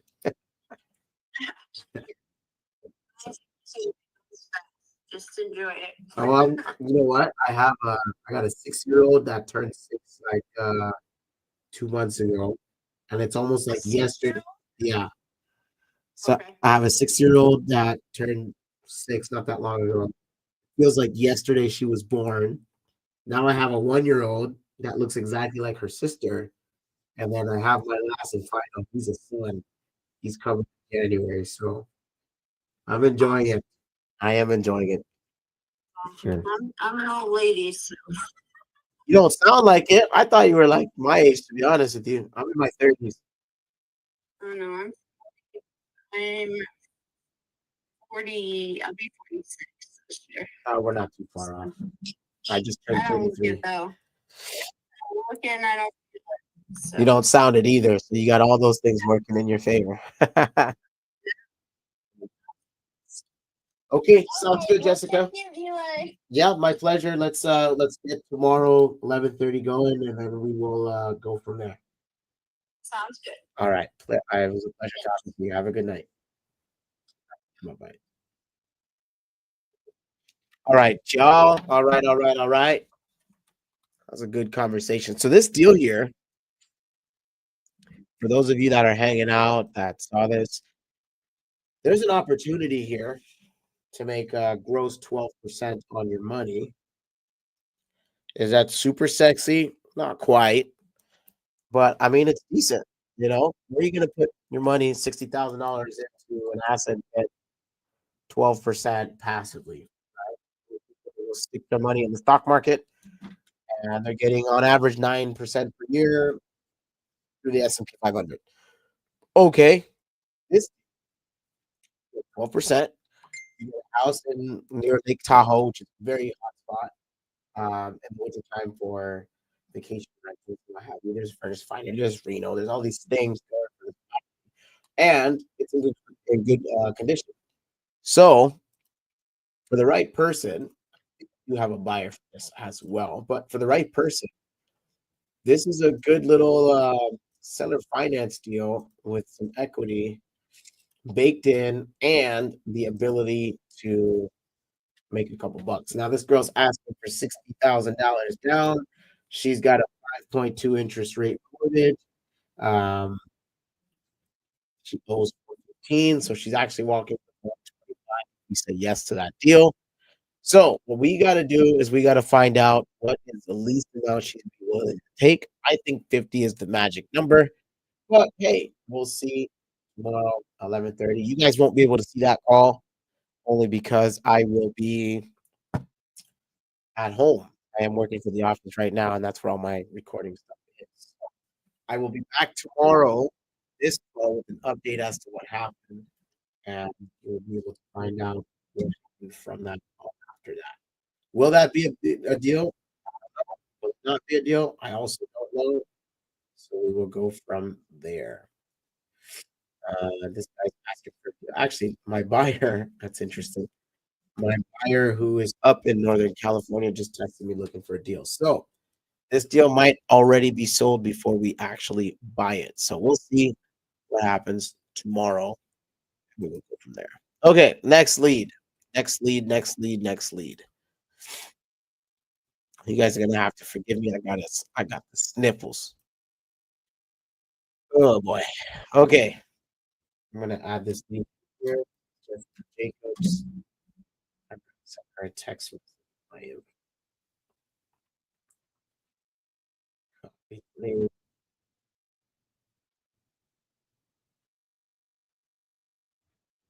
Hey Jessica, it was nice talking to you. Here's my business card. I'm looking forward to tomorrow.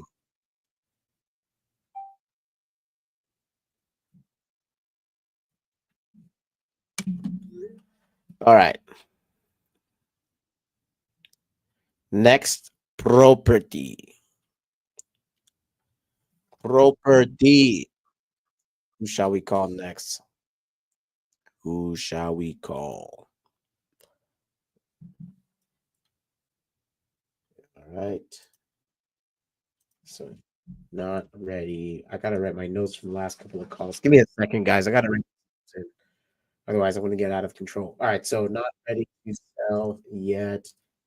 Wedding for her granddaughter in October. Wants a call on October 10th. Reminder to buy. Still reassess. Okay, there we go. And I gotta change this name in here.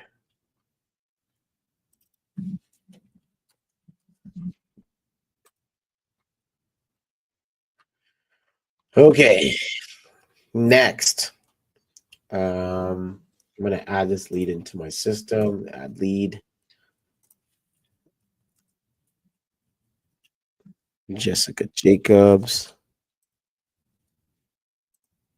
This is the girl we just spoke to.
All right, so we just added this person into my CRM.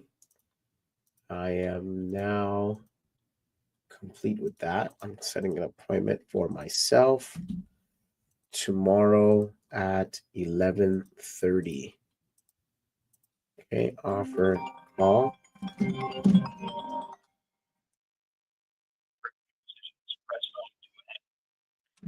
Good evening. This is Eli speaking.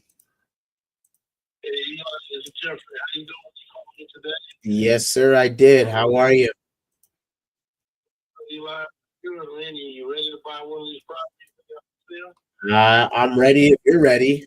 If your client is ready, better said.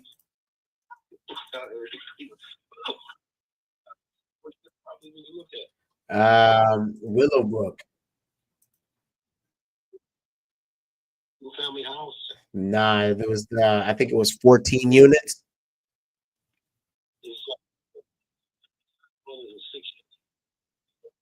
12116 is 7 units, Yep.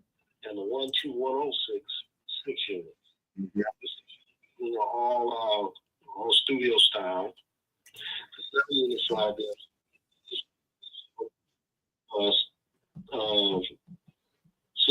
single bedrooms, and there's 4 studios. Let me write that down again. Hold on. You got 7 studio style, and you got 4 studio style on the other one, and 3 1-1s. Yeah, on the 7 unit side, there's 4 studios, Uh-huh. and there's 3 1 bedrooms. Got So it. that's, Okay. you know, so, I have not. I'm just going by what I see online.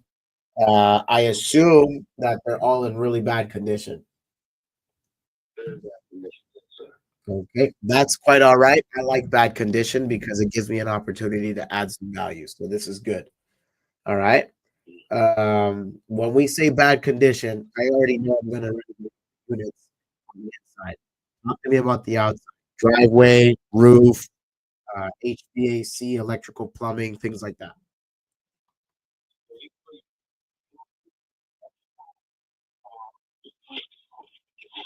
you're gonna do roof, probably gonna all those systems for sure. Yeah, now, work with a little bit of foundation. Okay. It's one on one side. I think the floor was sort of even way because they're bungalow style and they're wood. They're all wood. They're built in the early 30s, I believe. So we got to do siding on it too. Early 1900s. Yeah, 1900s. Yeah. But anyway. So we got to do siding. We got to do windows, the whole 9. Everything. You have to do everything. Okay. Talk to me about occupancy. Occupancy. The 7-unit building, there is 2 units are vacant Okay. or occupied. I think there's one that's not paying, 2 that's not paying, and then $700. So Wow. Not gonna lie to you, this sounds like an anthill. Yeah. Yeah. The seller with the tenants in the property. Uh-huh. Okay. So you know, it is a court confirmation. Do believe that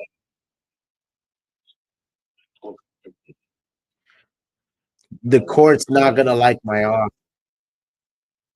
yeah, I know. They're not gonna like it. Where do we go from here? Well, this is my thought. Your offer, we had the 7 units on the market for 740. Yeah. What do you think your offer would be? Do you have a number in mind, or you have to really look at it? I can ballpark it based on the square footage of the entire site because it's gonna be a construction project from start to finish. Not to mention, I'm gonna have a good bit of holding costs because I have to get these people out so I can renovate the units. So there's gonna be some time that I have to factor into my number there. What are you looking for the whole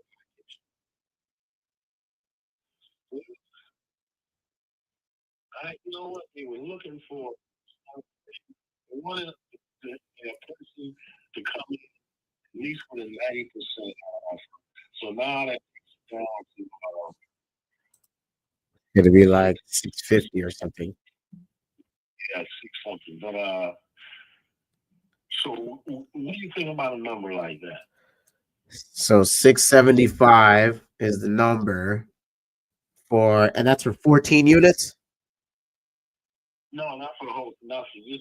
That's for one side, just the 7 units. Oh man, they're asking way too much. Ooh, Yeah, I know. ooh. So I mean, with that 7 unit building, Uh-huh. what would you? I would building. Okay. Let me ask you this because it's based on square footage that I'm going to underwrite. It's really tough to say, honestly. 7 units, 75 is about 90 and change a door. 90 and change a door for a total fixer upper is that's high, especially when there's 100 130 a door available for sale in better condition. Granted, the location of those units are not as good as this. However, you can still buy something for maybe $30,000 or $40,000 or more, and it's in better condition, so it's less headache. Um, I'm thinking it's probably going to be somewhere in the $60,000 a door range, which is around. It's like, and that's ballparking it without even. That's before getting into holding costs and everything else we discussed. Probably get. I'm thinking 599. That's too high for you, right? $599. Yeah, that's gonna be too much. Because think about it. Like, look, I got 5 out of 7 units that are occupied at low rents. Right. I want to go out and get a loan, and I'm just spitballing this. I'm not even crunching real numbers here, but if I go buy this for $599, right? I put 20% down. That means I'm going to. Let me just do the math. Actually, let's call it 600 times 0.8. I'm going to be financing 480 on 480,000.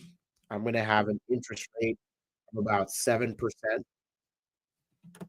Okay, because I'm using a DSCR loan, not hard money. Hard money is more expensive.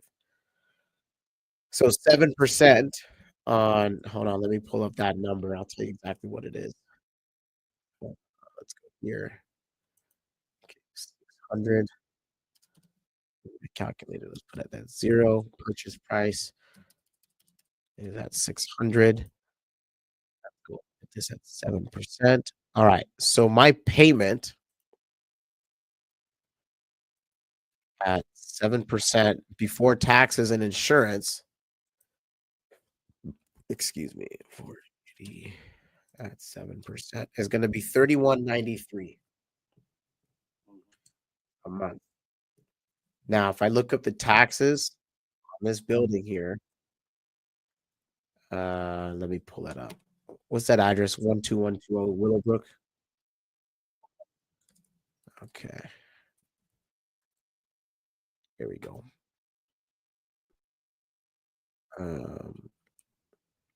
Okay. Let's go to the taxes right here. Tax history. It actually doesn't show me the entire thing. It only shows me the one door. The one door shows up as a tax assessment from last year at 1312. I don't believe that's accurate for LA, but You know what the address is? 121. okay, hang on. 121. 12116 South. 12116 South Willowbrook. Go. Okay, I got it here. All right, the taxes on this shows up as 4606 for the year.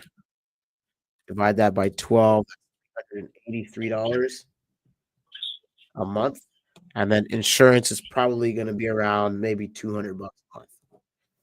So we're talking $31.93 plus another $600 rounded. That's 37. That's 37.93. We'll call it $3,800 that I have to put out every single month to hold on to this deal. Okay. Now, what are the incomes on this? 5 out of 7 vacancies. You said $700 a month.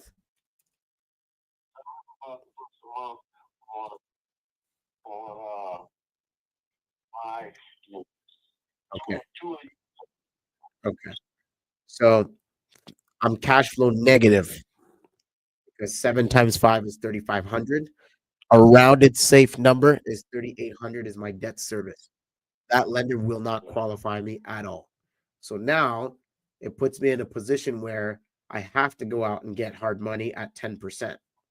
Now my payment's going to go higher, but I'm not going to be able to renovate the units all at once because I have 5 vacancies to get rid of. So that price at $599 makes no sense. Not to mention, I'm going to have to end up paying these guys cash for keys to leave. In LA, that's around $20,000 a head. So $20,000 times 5 is another 100 grand. So if I buy for $599 plus 100 grand to get these people out, I'm at $699. Yeah, yeah. And then now the payment goes higher. So this deal's not sellable unless the court comes off their number or the seller comes off their price. Right. I'm gonna check with the attorney. I'm trying to get some more realistic numbers. I'm gonna check with the attorney this week, so I might have an answer. So, if you want to keep in contact, but I might have an answer sometime. For sure. Yeah, I could do that. Okay. Yep. I can look, the way I see it is it's a project worth doing, but if I'm getting into it and losing from day one, no investor is going to want to touch this deal. Yep. All right. Well, okay. Well, let's hold on to hope and see what happens. Okay. Hey, sometimes that's all you can do. Let's hope this attorney or the referee decides to give you a little bit of grace so you can get a paycheck on this.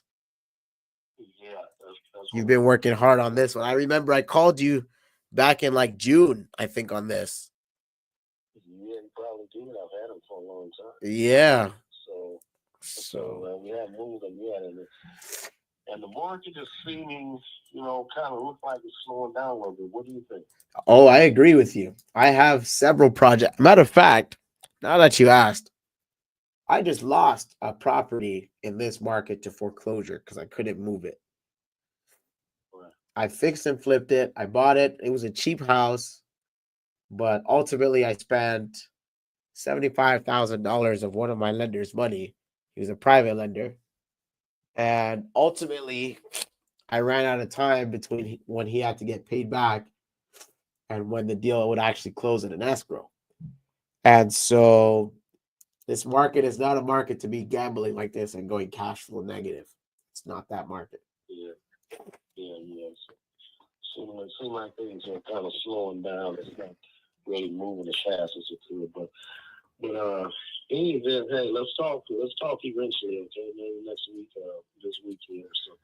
I'll put you on my list to give you a ring back in a week's time. Give me an update around that time, and let's see where this thing can go. But ultimately, if I was to put a cash number on this, I don't even think 420 is the right number based on what we just talked about.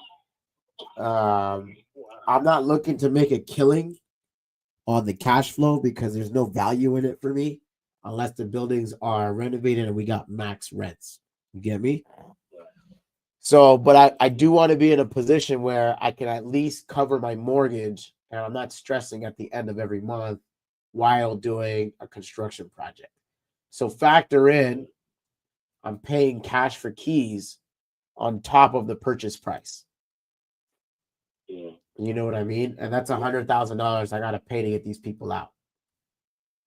Yeah. Okay. So, well, hey, let's see what happens. Okay. Yeah, that could work. Question for you before we hang up.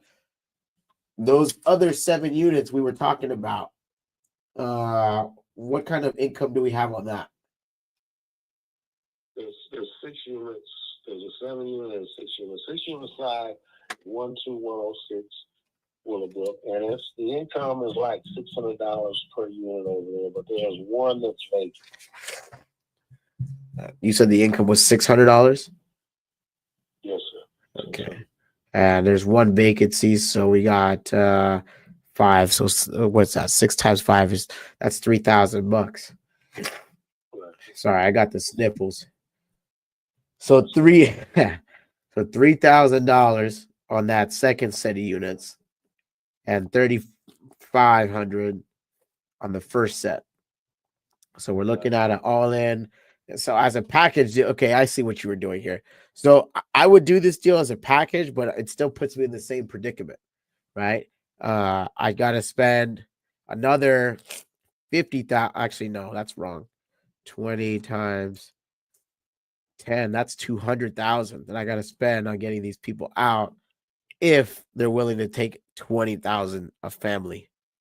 If they want more, then that changes. So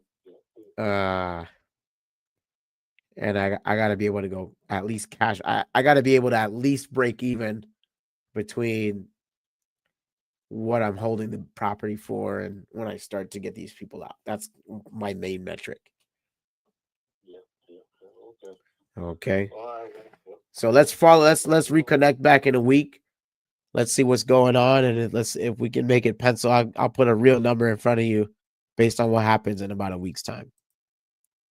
Okay. All right. Thank you so much for the call. My pleasure. Thanks for calling me back. All right. Bye-bye.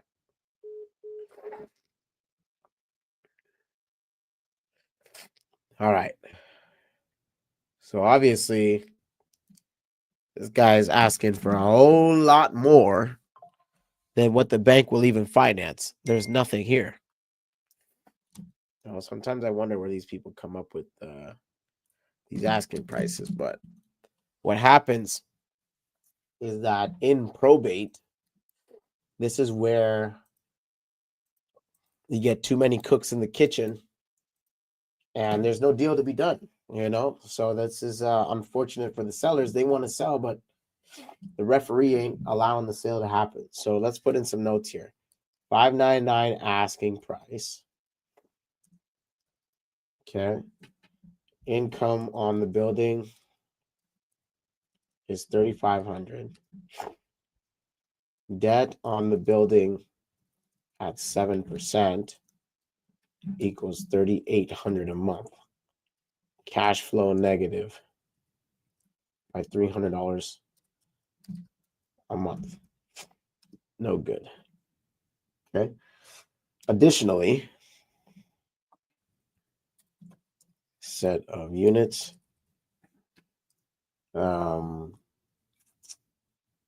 They are getting $3,000 a month.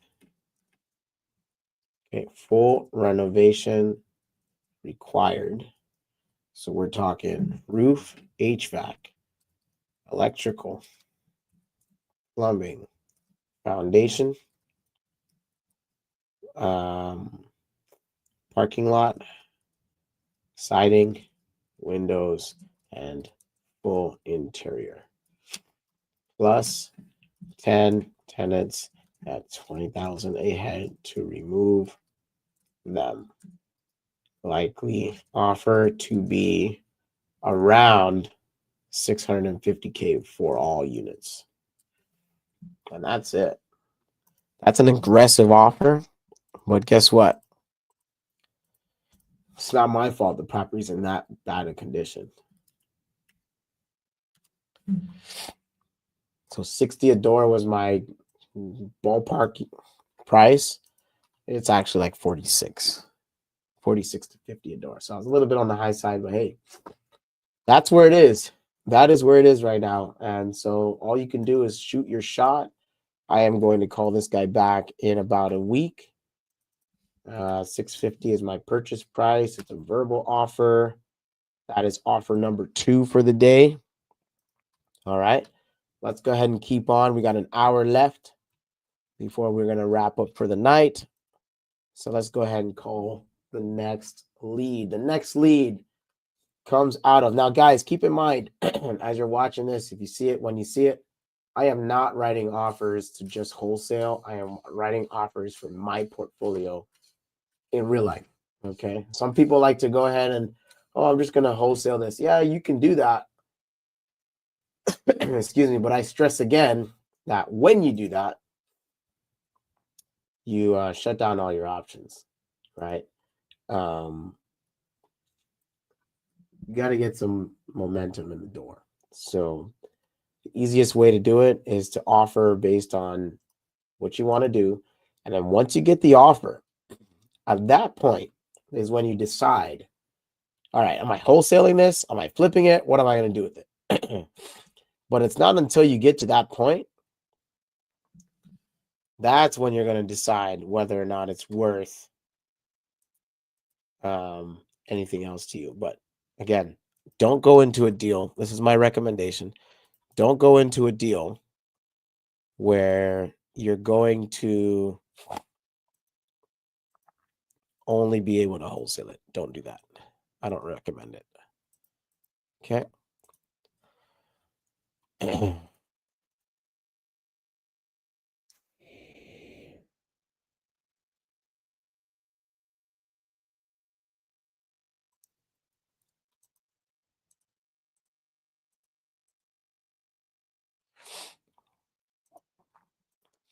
I'm just setting up the stream. Every hour or so I've got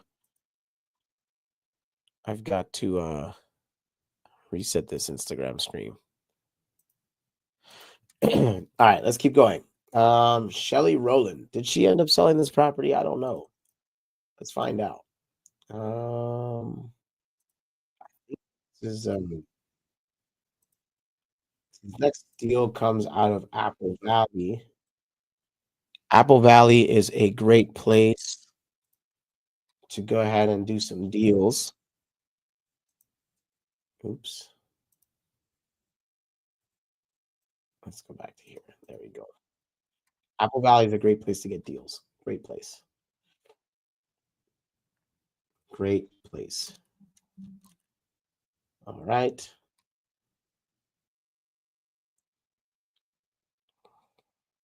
What's up, Q? My baby's not with me, so I am out here making calls at nighttime. Let's go. All right. So Apple Valley, this deal has already sold. I'm going to delete this lead from my CRM. And our next lead is going to come out of Bakersfield, the home base. All right, let's call it. Let's call it.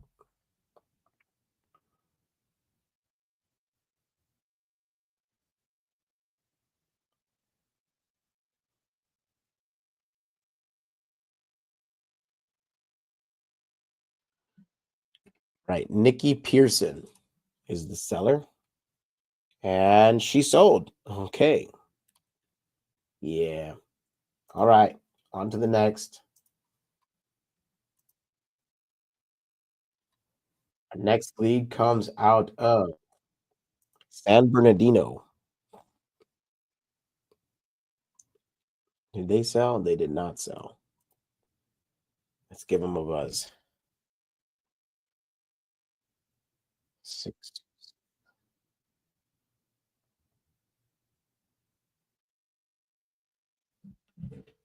The person you've reached is currently unavailable. Okay. Please leave a Let's try him one more time. This guy's been sitting on my CRM for a minute. Okay.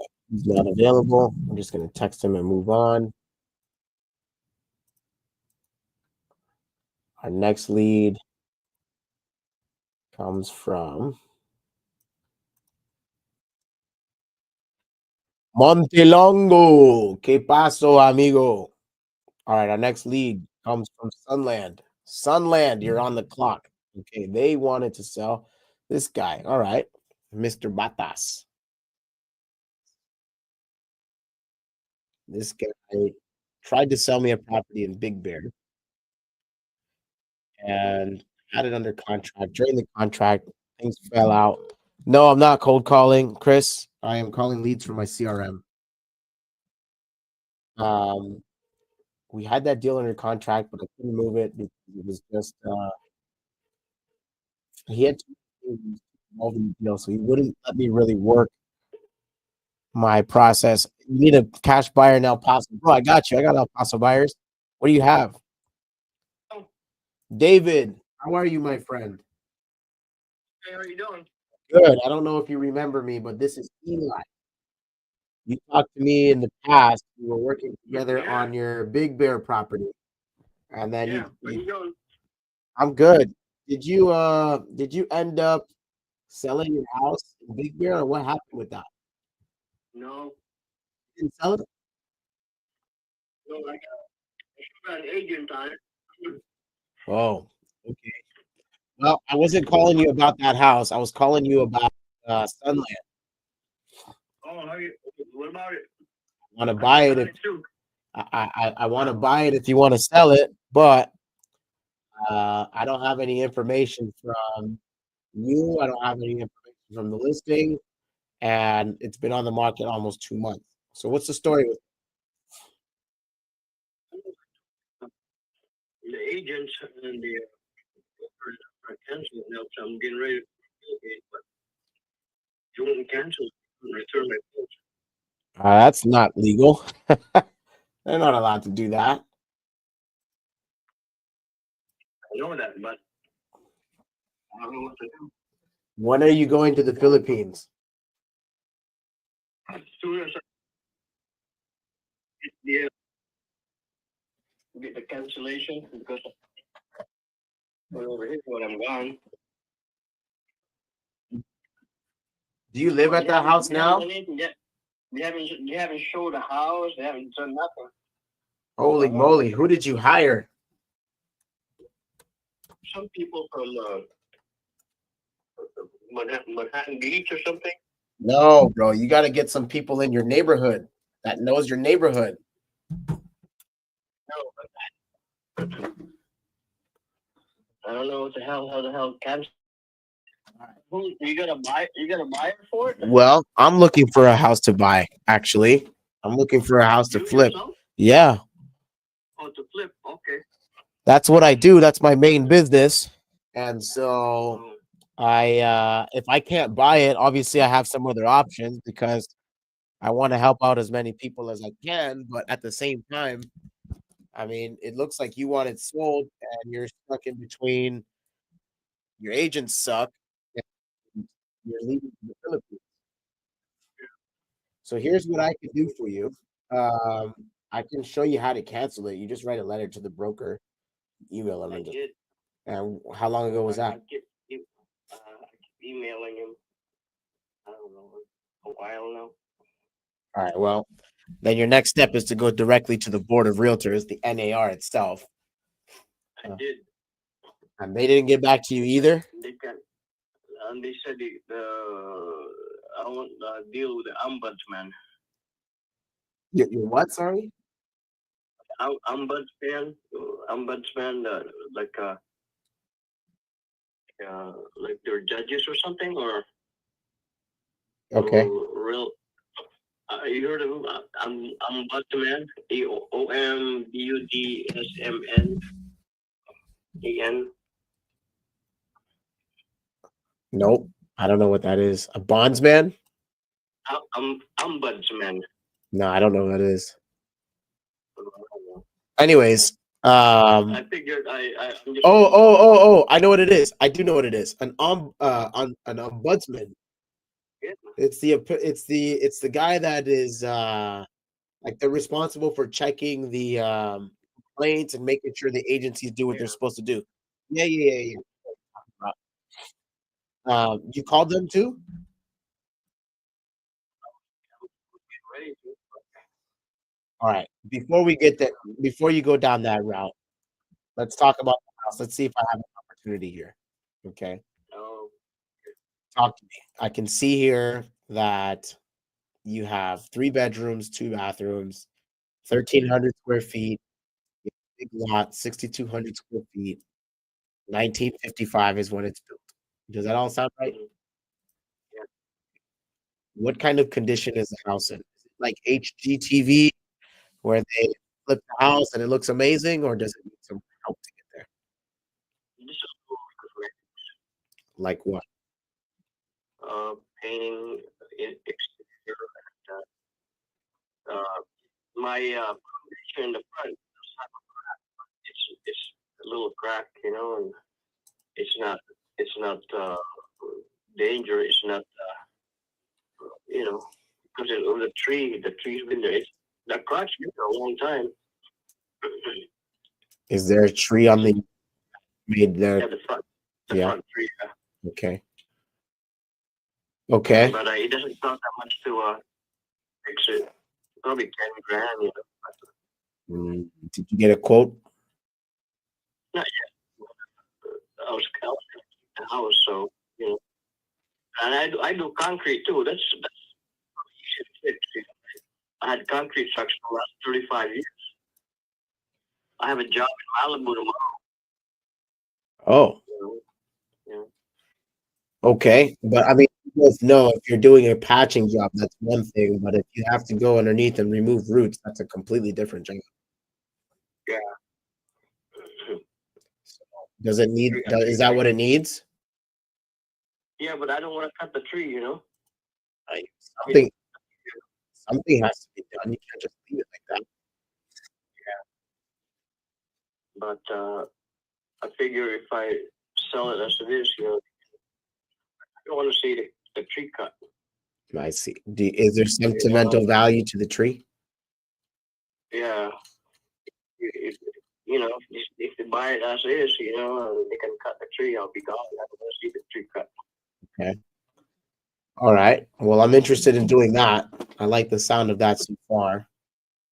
I don't have anything against the tree. Everybody's been lowballing me, so I go, no, man, you know. Well, when you say lowball, what do you mean by that? 657. The highest I've gotten is 20. Here, two houses from me. A house just for 1.2. He's got 4 bedrooms, but the lot is still the same as mine. You also have. Do you know what the square footage is? The square footage of the house? Yeah, the one that went up for sale. I think he's got like 16 maybe. That's too big. That's a lot bigger than yours. That's too big. 16.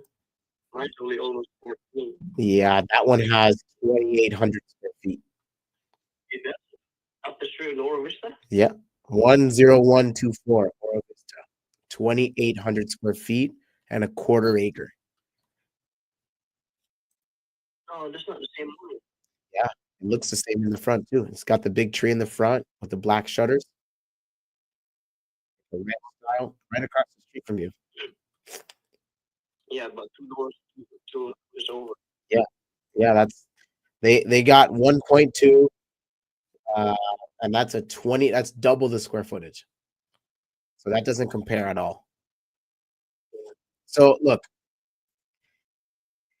we both know your house needs to be. It needs some TLC. Okay, that's fine. I don't have a problem with houses that need TLC. I actually prefer it. Okay. When I look for houses, I can only compare your house like for like, condition for condition. Okay. So what you have is 1,300 and I think it's 1,315 square feet. I'm looking at houses that is no bigger than 1,500 square feet and no smaller than 1,000 square feet. Okay. I'm also looking at houses because your house was built in 55. I'm looking at houses that were built in 1965 to 1945. Okay. If I can stay in that range, I'm going to have the best comparable for your specific house. I also want them to have the same lot size, similar, and I also want them to be sold within the last 90 days. Okay. Based on that criteria, there are 3 houses that have sold. Mm-hmm. Now, Oro Vista happens to be a busy road. Mm-hmm. So you're not going to get the same value on a busy road as you would as if you were in something like a cul-de-sac. Right. Okay.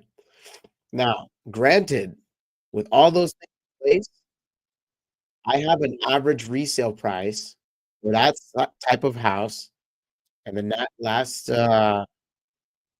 90 days, about 908. Okay. Now, if somebody has to come in cut the tree, renovate the whole house, and make it like HGTV condition. Okay, that's like those flip flop TV shows that I'm talking about. They say HGTV. Okay, doing that kind of job, it's not going to be $20,000 and $30,000. Not in the valley. Okay, for a house your size, it's probably going to be somewhere in the ballpark of about here.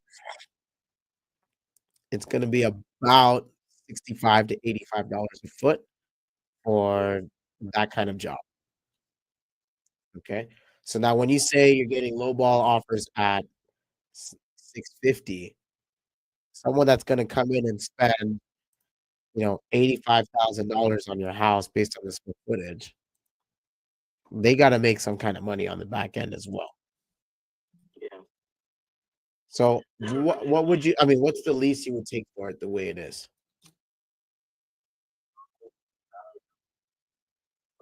It's in the market right now. The people are still got it. $849, I think. Yeah, but do you have any offers on that? They offered a while back. They offered me like 810. Uh-huh. You know, they came in and then they said that the house needs fixing. And they said the highest they will go was 760. They went from 810 to 760. Yeah. Brother, you should have jumped on it.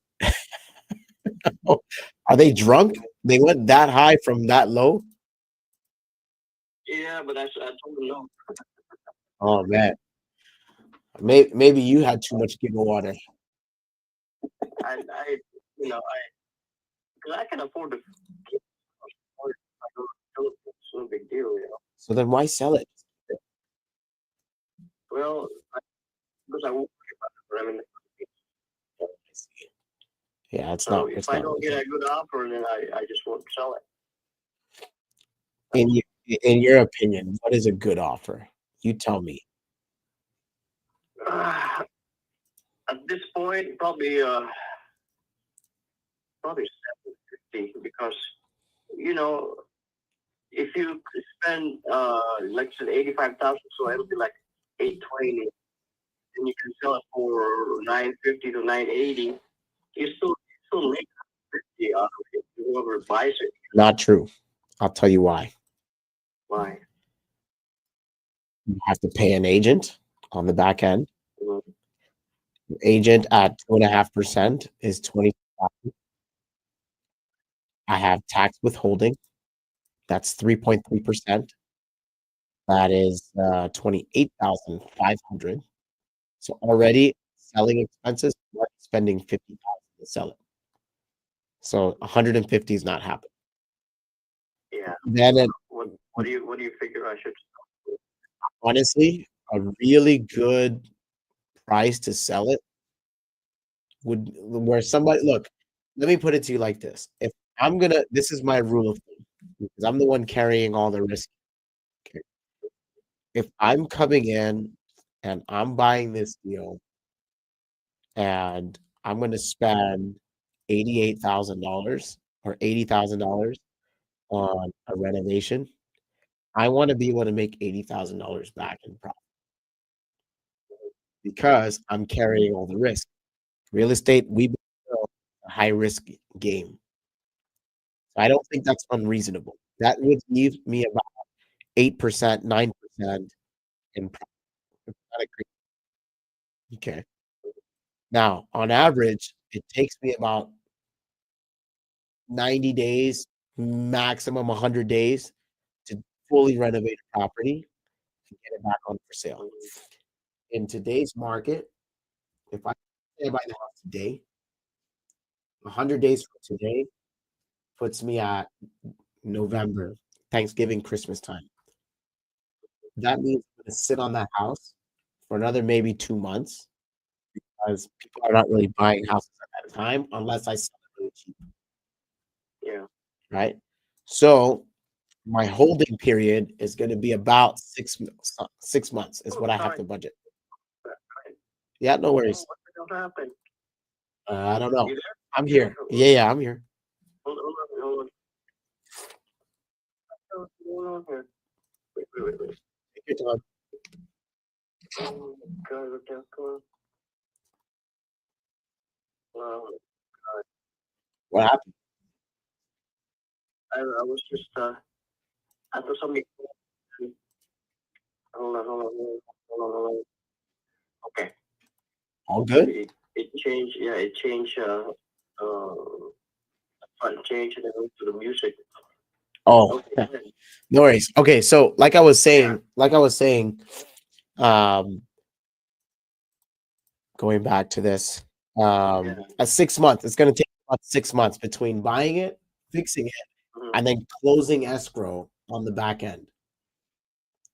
That's not just putting it in escrow. That's closing escrow with a buyer. Okay. Mhm.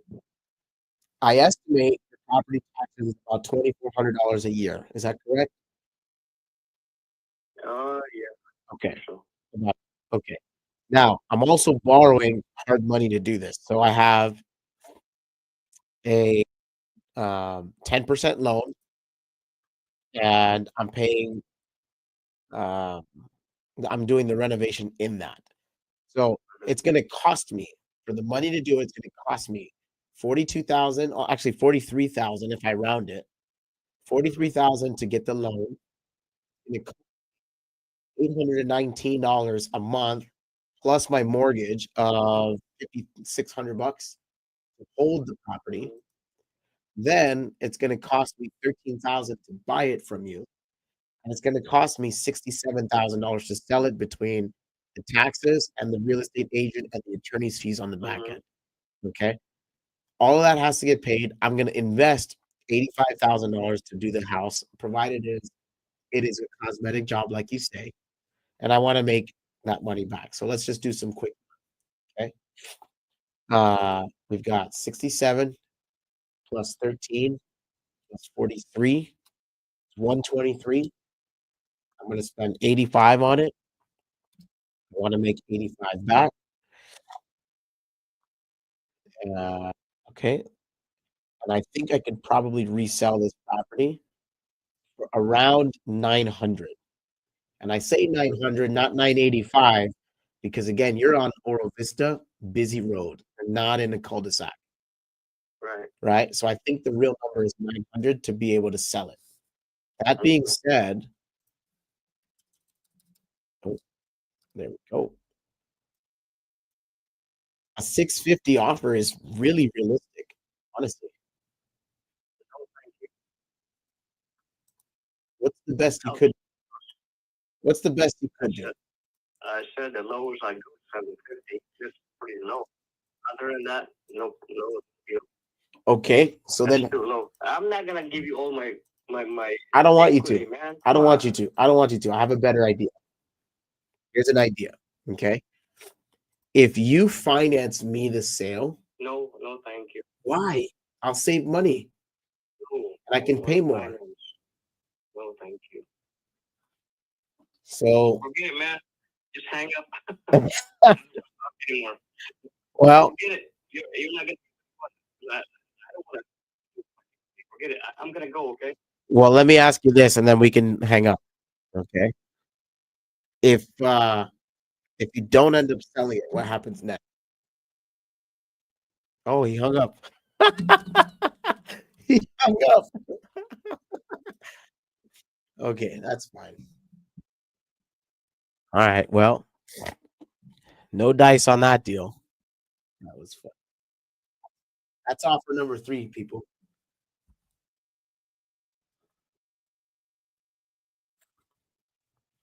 That is offer number 3 for the day. So what my rule of thumb is, oh, you know what? I made this guy an offer for 625 back in September last year. And he said, nope. I approved my offer. Whatever. 650 is realistic. It's actually a realistic offer. It's yeah. Well, I could have did a better offer presentation, honestly, on that one. But whatever. It is what it is.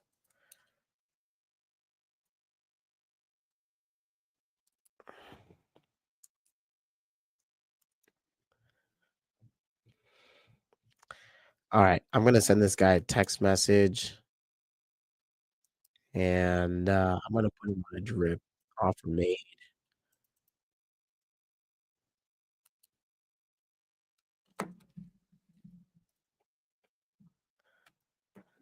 There is no dice there. Let's put him on a drip, and I'm gonna change this. Can't believe that guy hung up on me like that. Whatever. It is what it is. It is what it is.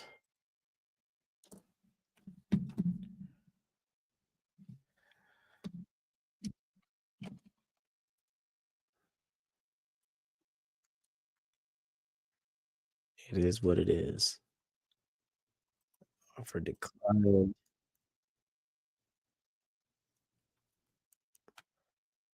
Okay.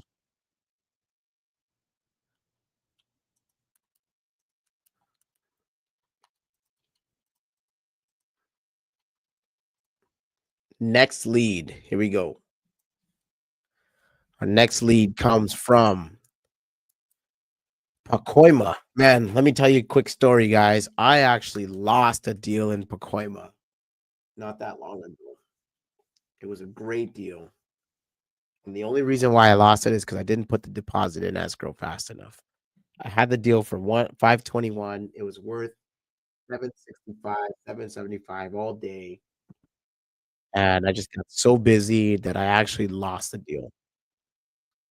And the agent I was working with got mad at me because she lost money on that too. And it's my fault.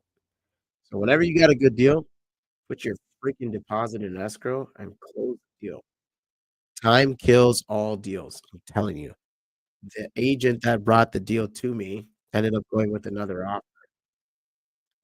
$30,000 higher, and I had the cheapest house in Pacoima. Incredible. So don't wait. When you got a good deal, freaking put it in escrow. Hello, Hi, is Sandeep there? who's this? Sandeep, this is Eli. How you doing, sir? Calling you because I believe you had a listing on Laurel Canyon back in April.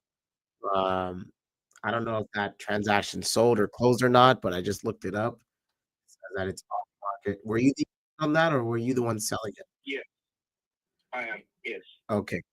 We'll be back in the market like pretty soon. Okay. Did they end up rehabbing the house, or what happened? Yes. Yes. Oh, I see. I was calling because I like to buy fixer uppers, and your description from the past said it needed TLC, and I have it in my system. One of my teams made an offer on it. Obviously, it didn't get accepted. I was just going through and checking to see if there was any opportunity to this evening. No, but yeah, I think A lot of people say that. What is a low ball to you? I want to hear your opinion. I'm curious. What do you think a low ball is? you know it. You know it. Well, Yeah. Okay.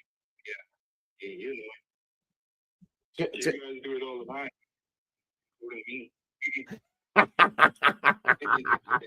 mean? Sandeep, I like your style, buddy. That's funny. Look, we're not trying to lowball, man. We're trying a lowball is an insult. We're trying to make a couple of dollars rehabbing houses. You know what I mean? Of course, of course. Yeah. You have to make dollars, yeah. Yeah, Yeah, well, I mean, yeah, it didn't work out. that's fine. That's fine. Do you have anything else that you want to lowball on? No. Okay, buddy. All right. Well, good luck with the listing on the back end. I'm glad your seller did the right thing and fixed it. Is it okay if I check in with you every now and again if you have more opportunity? Yeah, okay. I'll save your number and I'll shoot you a picture. Okay. The other thing I wanted to ask before I hang up is sometimes I get over leveraged when I have too many projects going on, and I will retrade a property to feed my team. Would it be okay if we stayed in contact in that aspect as well if I have something to sell? No problem. Okay. I'm going to send you a text message with my information. Let's stay in contact and let's hopefully get some deals done soon. All right, my friend. I appreciate you. Thank you so much. All right. All right. I like this dude. Sandeep. Yo, a lot of y'all, I'm not gonna lie, a lot of y'all hate on Indians. Indians are my favorite, man. They just keep it real, you know? Ah, don't be afraid to just be yourself, man. Just be yourself. You're on these calls, talking to sellers, making connections, you know, just be you. Just be you. That's all you can be. So I'm gonna set this guy up on a drip, and what we're gonna do is we're gonna keep him in the loop with what's going on. Seller decided to fix this house and relist it as a fixer upper. Agent is also a buyer.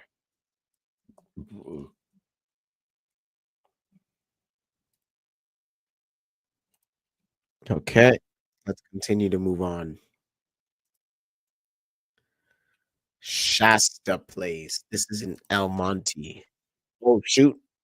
I think I just killed the thing for you guys. Let me go ahead and fix that.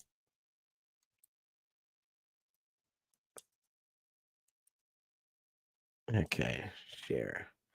So this deal didn't sell either. This is what I'm going to call now. Okay, let's go ahead and call Armando. So Armando had this listing. Not really sure what happened to it, but he obviously didn't sell it. So let's call him up. Let's see if we can work out a deal here. Here's the house so y'all can see it. And let's see if we can put something together. Your call has been. Hello? Just gonna hang up. Hello? Yeah.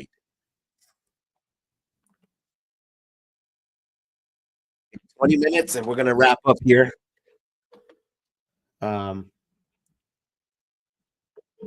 hours. We got 3 offers. Number 6. And this guy doesn't want to do any business. So you know what I'm gonna do? I'm gonna delete him from my CRM because he doesn't want to do any business.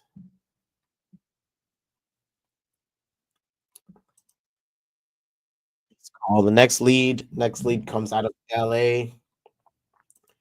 This looks like it's a stale listing. Ooh, I like these. All right. So this next lead comes out of LA. Fixer upper, sold as is condition. Excellent for experienced investors. 3 beds, 1 bathroom. Properly is conveniently located near freeways, shopping, and transportation. Will not last. Look at this, guys. 152. Let's give this person a call.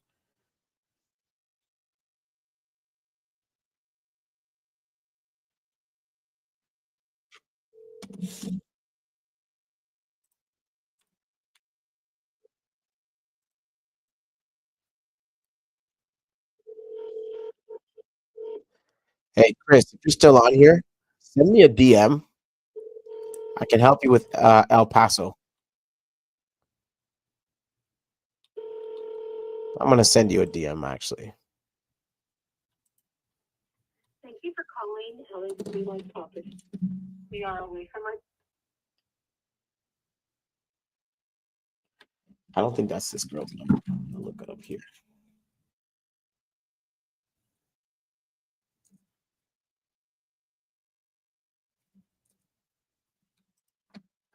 All right, here's another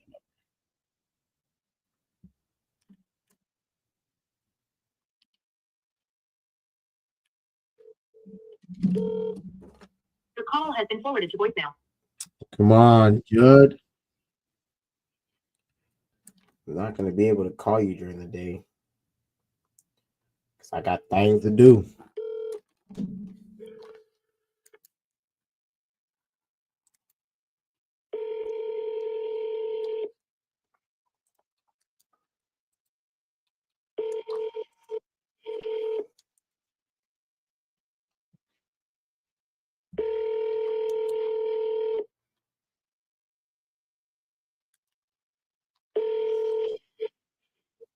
call has been forwarded to voicemail. The person you're trying to reach is not available. At the tone, please record your message. When you have finished recording, you may hang up.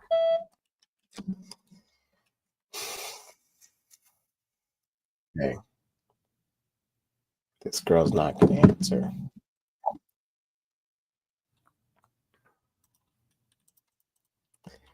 Send text message calling about your.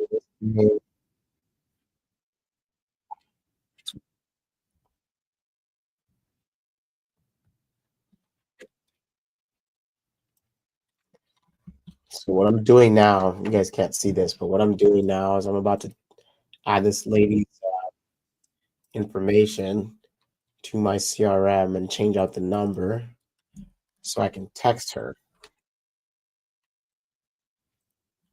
And hopefully she calls me back. If she doesn't, great.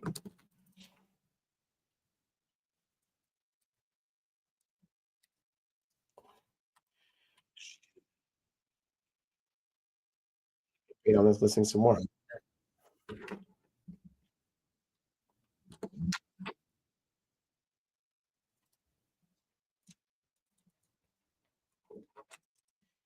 Okay.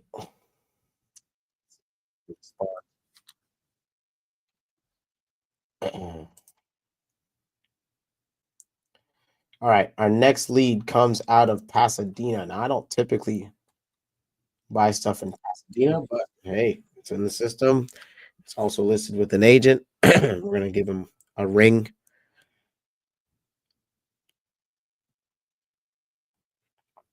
See what out of this. We got automated voice messaging. About 20 minutes left. I'm going to end this live. Let's see what we can get in 20 minutes. This guy doesn't want to answer the phone. Since these agents don't want to answer the phone, it's pissing me off. I'm going to just go ahead and skip trace the seller. That's the beauty of not being licensed. I'm just going to skip trace the seller and then talk to you guys. Let's just give her a call.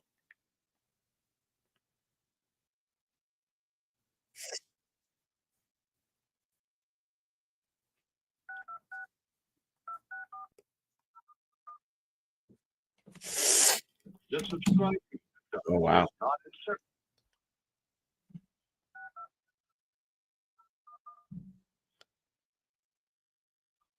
The subscriber you have. All right, there's nothing here. All right, I'm just going to delete this then. Agent doesn't answer. Seller's phone is dead. I'm out. Now, I don't recommend that you guys do this. You're just deleting stuff from your CRM. The reason why is because if you paid for these leads, work the heck out of them. If you don't do that, what ends up happening is you shoot yourself in the foot, right? You've already paid. Now, if you're dealing with agents, whatever, delete them. The ones that you like, keep them in your CRM if you want. But if you don't keep, on top with your CRM and like, make sure that you're continuously staying on top of it, it's very easy to get behind. And then what ends up happening is that's kind of where you run into trouble. All right, our next lead, I actually want to call this, put an offer on this. That is crazy. Short 6 pending. I did send an offer on this. 10. Send that back in January, February. Looking at a deal here I submitted on. I offered $1 million cash. It's pending. I don't think I sent proof of funds, but whatever. This came in from PPC as well. Nothing came out of it.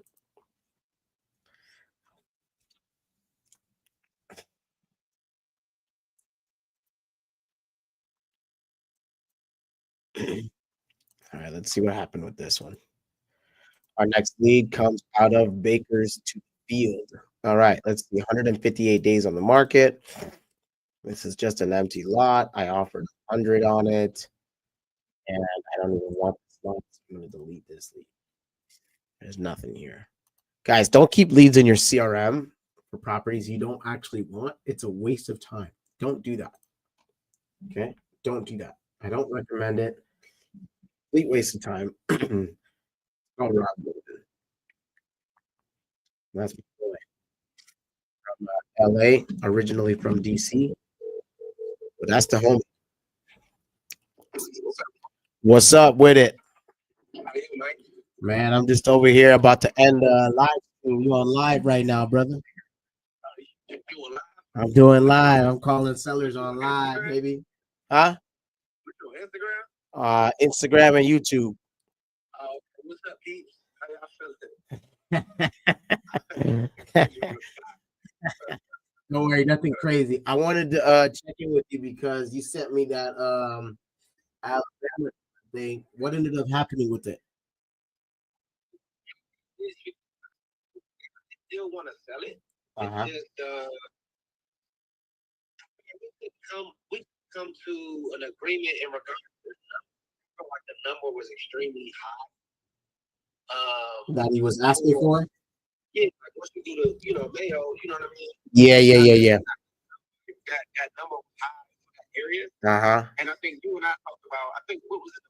Like 116 or something like that. I'm not looking at the ticket. I'm actually driving. Yeah. So, No, the number we offered was like I want to say it was like 25 or 35 or something like that. Yeah, something like it was a low number. Yeah. I know we offered that. They were like, oh, they weren't willing to do it because they went through the probate process, and I think they had some numbers in regards to what that process looked like and what the costs that they incurred. So they were trying to recoup their costs. So Right. In that regard, I just told them that if we could figure it out and keep it under 5, Yeah. Yeah, well, it looks like they're the highest bidder, and the house always goes to the highest bidder. They can keep it. All right, talk to me about MacArthur. I just looked at it. It's pending at a mill. Yeah, we had to put it on the market at a mill. It's under still review right now for 750. Well, golly. Yeah. So if they don't, if the bank doesn't accept the offer at 750, and then that'll be it. All cash offer. Does that buyer that's in escrow right now, they were willing to come up that high? No, they were at 750, and that was their maximum offer. Oh, I see. And it was just when we put the offer in, they had gotten in the day early, and it already went and got accepted by the bank. But we gotta see honestly what the bank is gonna come back at, because the deal will end up probably falling apart, and they're not willing to go up anything past 750. They not. They didn't approve or agree with the person. So if they come back, if the bank comes back and they want 900 or even 850, the deals will fall apart, and we'll have an opportunity to transact at that point. All right, keep me in the loop on that one. My Millie Cash is it's not good anymore. That's not gonna fly for that deal, obviously. The market, we talked about that way back in January. The market changed a lot since then. So, I mean, it's going to change again. Yeah, so things are always changing in this game. You know how it is. So if it doesn't go through, let me know. I'm still I'm interested. I'd have to rewrite it and re underwrite it, whatnot. But I'm sure.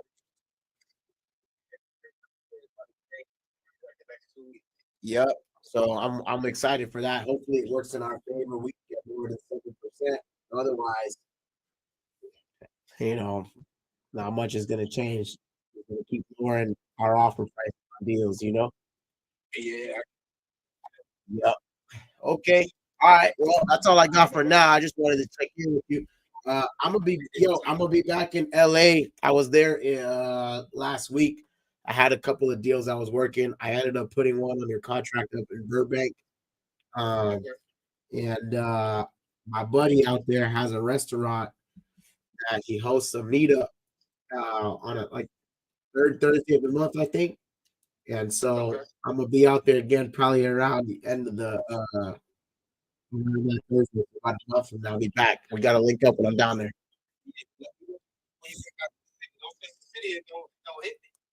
I got you. I got you. Somebody sent me the date in LA. Send it to me. I just sold one in Compton actually this morning, and so I got. I'm moving and shaking all over the valley and in LA as well. So when I come back down there, I'm gonna let you know for sure. For sure, I'm gonna hit you up, and then we can rock and roll from there. Yeah, I'll let you know. I'll send it to you even back in the morning. I'm on my way down to LA. I'm about to go look at some stuff while I'm down here, so I'll let you know. All right, that'll work. All right, brother. Later. All right. You know what's interesting? Uh,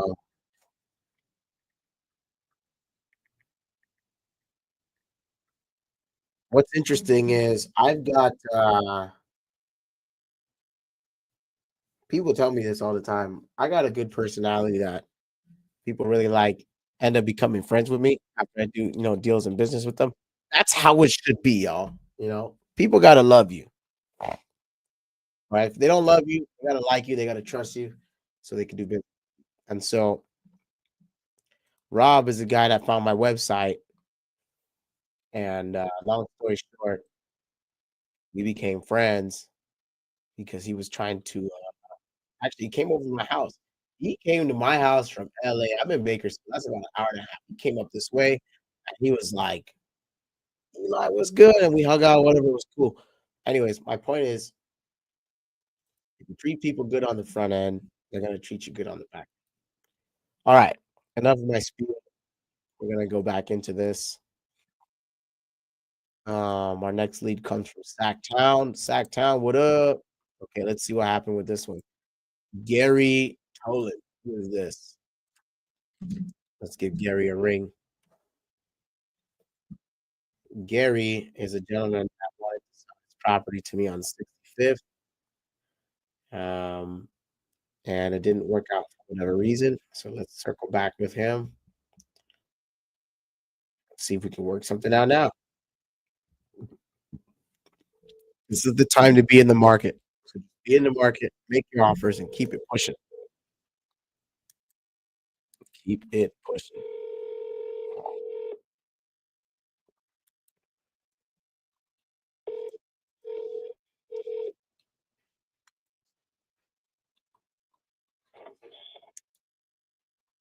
Hi, the person you've reached is using a screening service from Google and will get a recording and transcript of this call. Go ahead and leave your name and why you're calling. Gary, this is Eli. We spoke back in June last year about your property on 65th Street. Do you still want to sell it?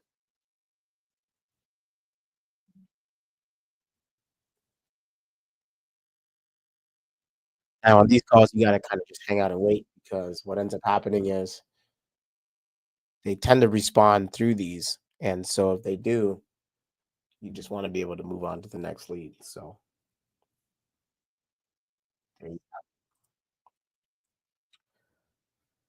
okay, this live is about to end in 5 minutes. If this guy doesn't answer, I am going to just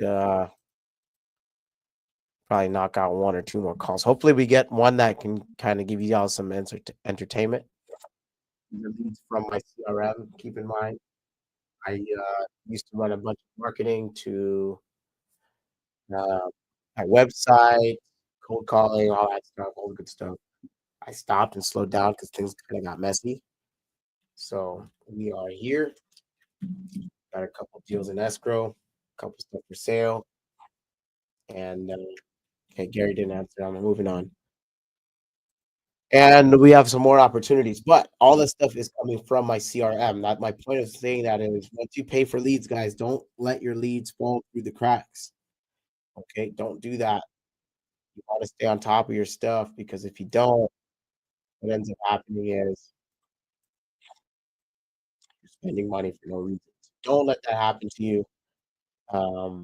Yeah, it's not a good thing to do. Okay. All right. This next lead came from an agent. I'm gonna go ahead and delete this. $670,000. 1,000. Wow, that's insane. For 400.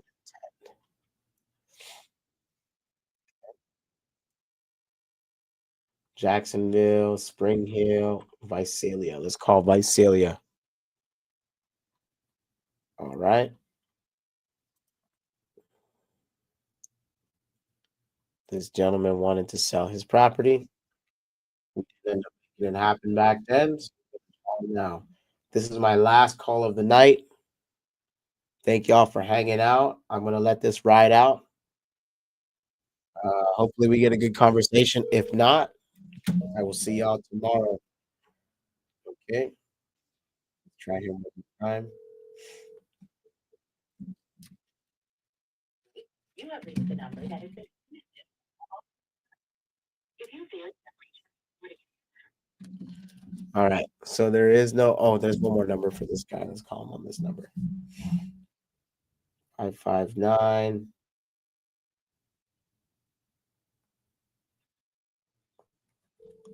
Let's try him here. Let's see what. the customer you are calling is not available. Let's try him one more time. I had two numbers for this guy, so I'm going to just try him on both numbers twice. Let's see if he answers. There we go. It's ringing. There we go.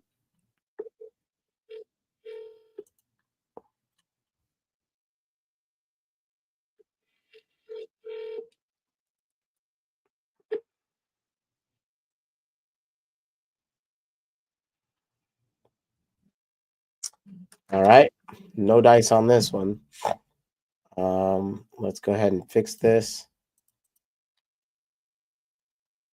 I'm going to delete this lead and delete this number.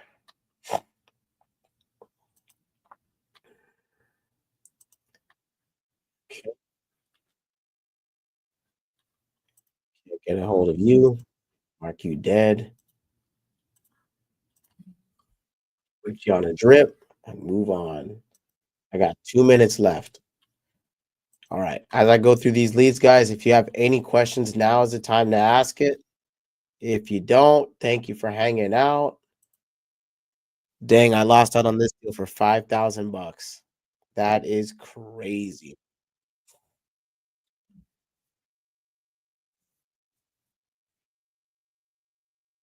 Oh wow,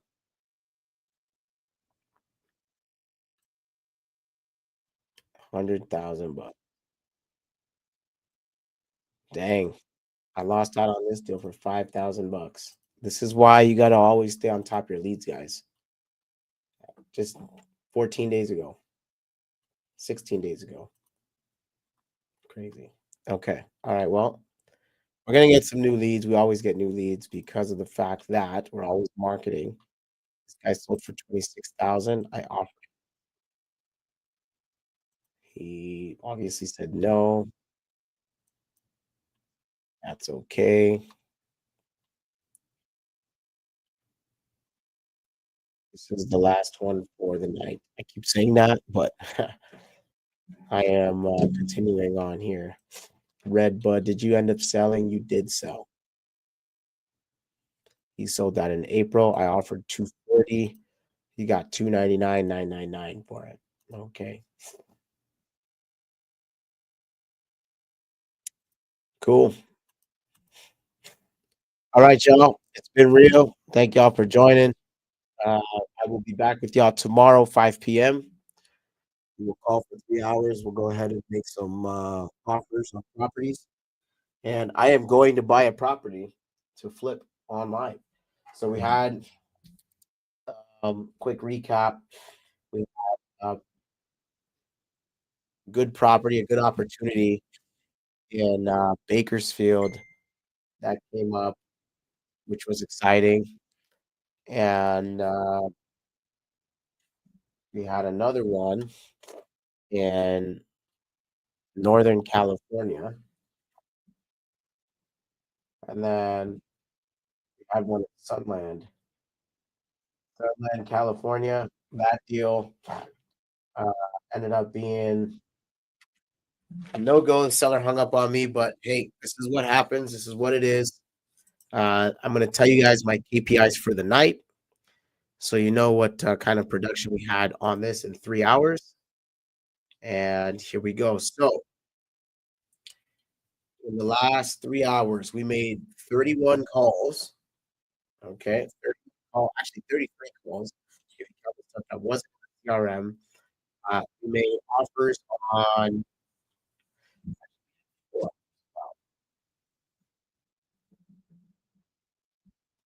We had one go out on some units.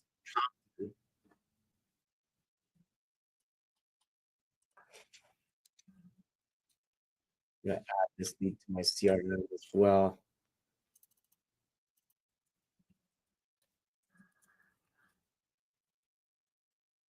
So just give you guys the full scoop. Briarly. Their phone number is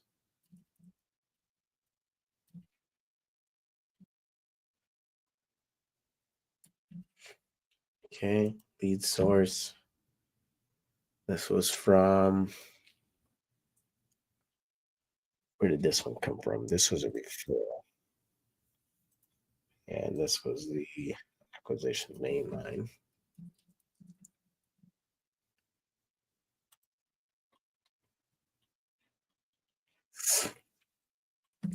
Okay.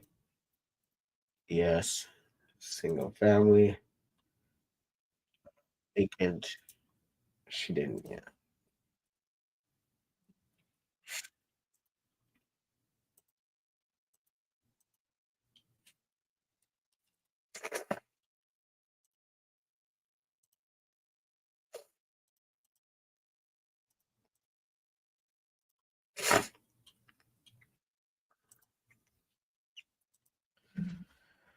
Okay. All right. I got that lead added to my CRM now. And I offered this girl 275,000. I'm gonna put this here. Today offered 275, add offer, our offer, verbal.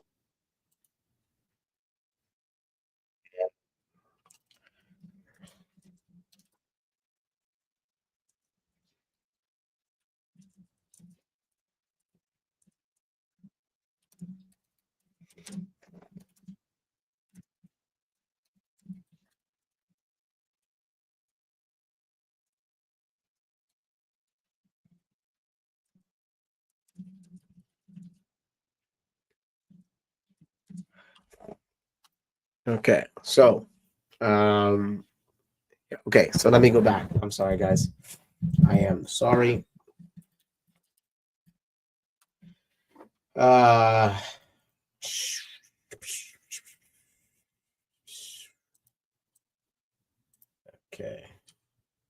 I don't want this to go away. I don't want this girl to think I'm a company. No, I don't want it that way. All right, cool. So this is what we had. We had 4 offers out in 3 hours.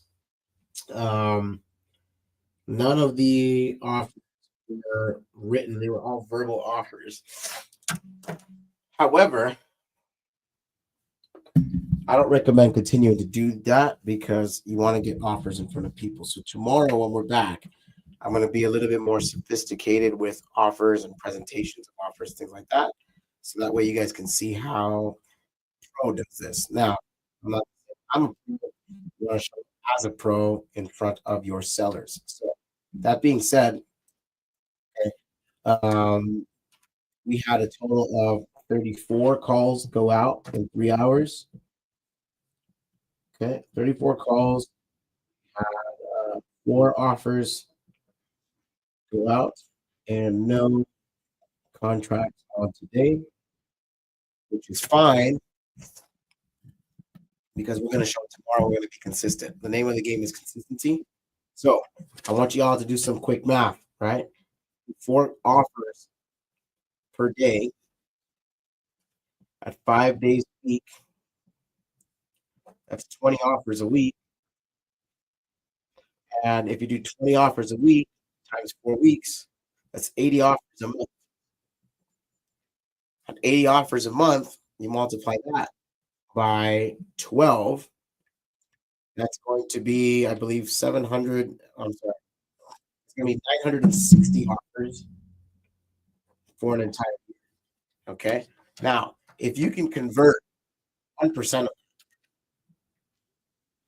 that, means you're going to be doing one deal a year. Hold on. Let me make sure that math is right. I don't think that's right. So 80 offers times 12 offers is 960 times. That'll be 10. If you round it, that'll actually be 10 deals for the year. Okay. 10 deals for the year, multiply that by $20,000. Okay. That's $200,000 in a year. There's no reason why none of you guys can go out and do the same thing. And it only gets better when you have leads coming to you every single day. Right. So get out there, be consistent, make the offers, and tell people what you do so that way you have an opportunity to buy some homes and build up your own investment portfolio. Okay. Only a couple years of doing this, you guys can really set yourself up for the rest of your life. So get out there, get active, make offers, make money, and I will see you on the flip side. Guys, you guys have a good night. Thanks for joining. I will talk to y'all tomorrow. Peace.